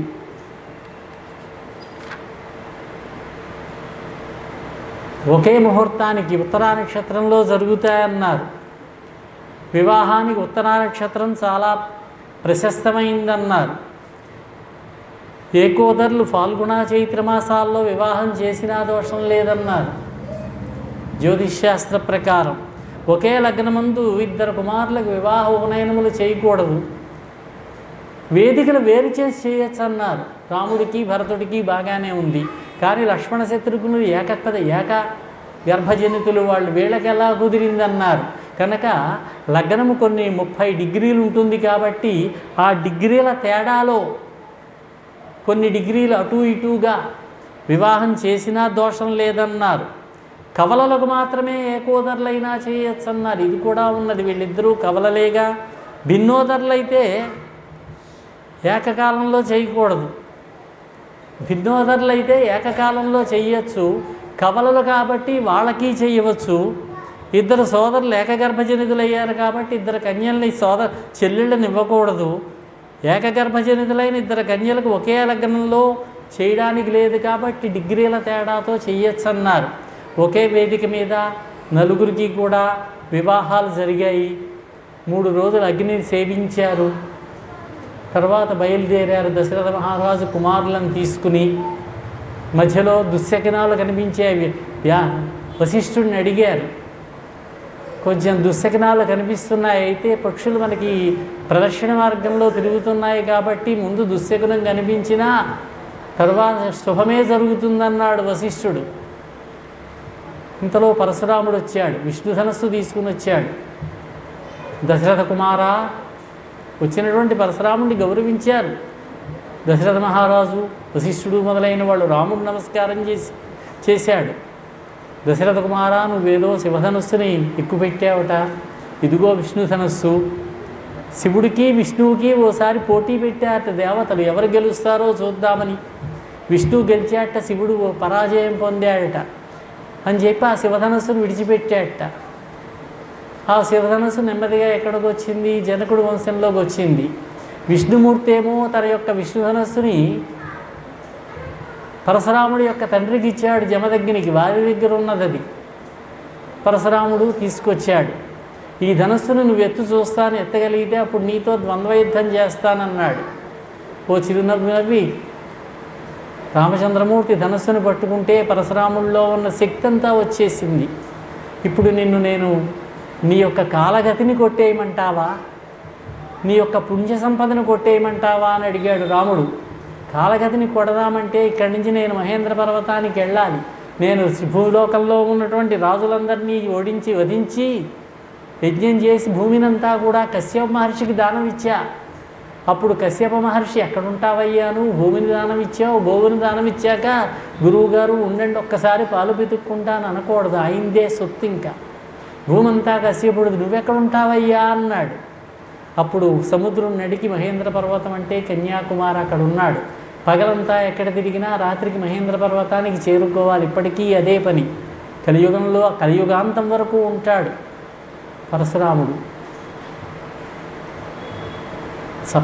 సప్తైతే చిరజీవినః అశ్వత్థామా బలిర్వ్యాసః హనుమాంస్య విభీషణః కృపస్య పరశురామస్య సప్తైతే చిరజీవినః. చిరంజీవి ఆయన. నా పాదగతిని కొట్టవద్దు, నా పుణ్య సంపదని ఇస్తున్నాను అని చెప్పి తన యొక్క పుణ్య సంపదనంతా కూడా ఇచ్చేశాడు. భారరహితుడయ్యాడు. మళ్ళీ ఇక్కడ ఆయన పరమాత్మకి సమర్పించడమే. అరణ్యకాండలో ఎందరో ఋషులు తమ యొక్క పుణ్య తపఫలాన్నంతా కూడా రామచంద్రమూర్తికి సమర్పించుకున్నారు. పరశురాముడు బయలుదేరి వెళ్ళాడు. ఎప్పుడైతే పరశురాముడి దగ్గర వైష్ణవ తేజస్సు తీసుకున్నాడో ఆయన అవతారం అయిపోయింది. 2 రాములు అక్కర్లే. ఈ రాముడున్నాడు రాక్షస సంహారానికి. ఆవేశావతారమైనటువంటి పరశురాముడి అవతారంతో పనిలేదిక. బయలుదేరి అయోధ్యకు వచ్చారు. ఈ విష్ణు ధనుస్సుని పక్కనే వరుణుడు వచ్చి నిలబడ్డాట. పరశురాముడి దగ్గర తీసుకోగానే వరుణుడికి ఇచ్చాడు, ఆయన పట్టుకెళ్ళి దాచాడు దాన్ని. తర్వాత ఎప్పుడో ఈ విష్ణు ధనుస్సు విశ్వకర్మ తయారు చేసి బ్రహ్మకిస్తే బ్రహ్మ వరుణుడికి ఇచ్చాడు. వరుణుడి దగ్గర ఉంటుంది, అది దాచెట్టే పెడతాడు. తర్వాత ఆయన మహేంద్రుడికి ఇస్తే మహేంద్రుడు అగస్త్య మహర్షికి ఇస్తే శ్రీరాముడు అరణ్యవాసంలో అగస్త్యాశ్రమానికి వస్తే అగస్త్యుడు రాముడికి ఇస్తే అక్కడి నుంచి ఆ తర్వాత ఆ ధనుస్సుతో సమస్త రాక్షస సంహారం చేశాడు శ్రీరామచంద్రమూర్తి. అయోధ్యకు వచ్చారు. వచ్చినటువంటి కోడళ్ళని ఆహ్వానం పలికి హారతి పట్టి లోపలికి తీసుకువెళ్ళారు కౌసల్య, సుమిత్ర, కైకలు. సూర్యవంశపు రాజుల్లో ఈనాటికి కూడా రాజులు మగవారే వెడతారు వివాహానికి, ఆడవారు వెళ్ళే సాంప్రదాయం ఇప్పటికీ కొన్ని కుటుంబాల్లో కనిపిస్తుందని వెళ్ళరు వాళ్ళు. 12 సంవత్సరములు అయోధ్యలో గడిపాడు రామచంద్రమూర్తి. భార్య అయినటువంటి సీతతోటి విహరించాడు. అనేక ఋతువులు అన్నారు, బహుకాలం విహరించాడు. తన తండ్రికి ఇష్టమైనటువంటి అమ్మాయిని చేసుకున్నాడు. 1, 2 అందమైన అమ్మాయి, సౌశీల్యములు కలిగినటువంటిది, పతివ్రత. చాలా ఆనందంగా గడుపుతున్నారు సీతారాముల అయోధ్యలో. బాలకాండ ముగిసింది, అయోధ్యకాండలో కథ ప్రవేశిస్తున్నది. సీతా కళ్యాణానికి సంబంధించి ఇంకా కొన్ని విశేషములు ఉన్నవి. అనేక మంది కవులు అనేక శ్లోకములు పద్యములలో వర్ణన చేశారు. సీతారాముల కళ్యాణం జగద్విదితము. ఇప్పటికీ కూడా ప్రతి సంవత్సరము శ్రీరామనవమి రోజున సీతారాముల కళ్యాణం మన ఇంట్లో వివాహంలాగా ఆనందంగా జరుపుతాము. వారి వివాహాన్ని ప్రతి సంవత్సరం శ్రీరామనవమి నాడు జరుపుకుని అందరము కూడా ఆనందంగా గడిపేటటువంటి సమయం. శ్రీరామనవమి దగ్గరలోనే ఉన్నాము. ఈ విధంగా సీతారాముల కళ్యాణం జగద్విదితమైనటువంటిది, శుభదాయకమైనటువంటిది, పరమ పవిత్రమైనటువంటిది. కొన్ని కళ్యాణములు ఉన్నాయి. పార్వతీ పరమేశ్వరుల కళ్యాణం, సీతారామ కళ్యాణం, ఇవి రెండూ కూడా కళ్యాణములలో చెప్పుకోదగినటువంటివి. రేపు అయోధ్యకాండ చూద్దాం. స్వస్తి స్వస్తి ప్రజాభ్యః పరిపాలయంతాం న్యాయేన మార్గేణ మహిమహీషాః గోబ్రాహ్మణేభ్యः శుభమస్సు నిత్యం లోకాః సమస్తాః సుఖినో భవంతు. స్వస్తి.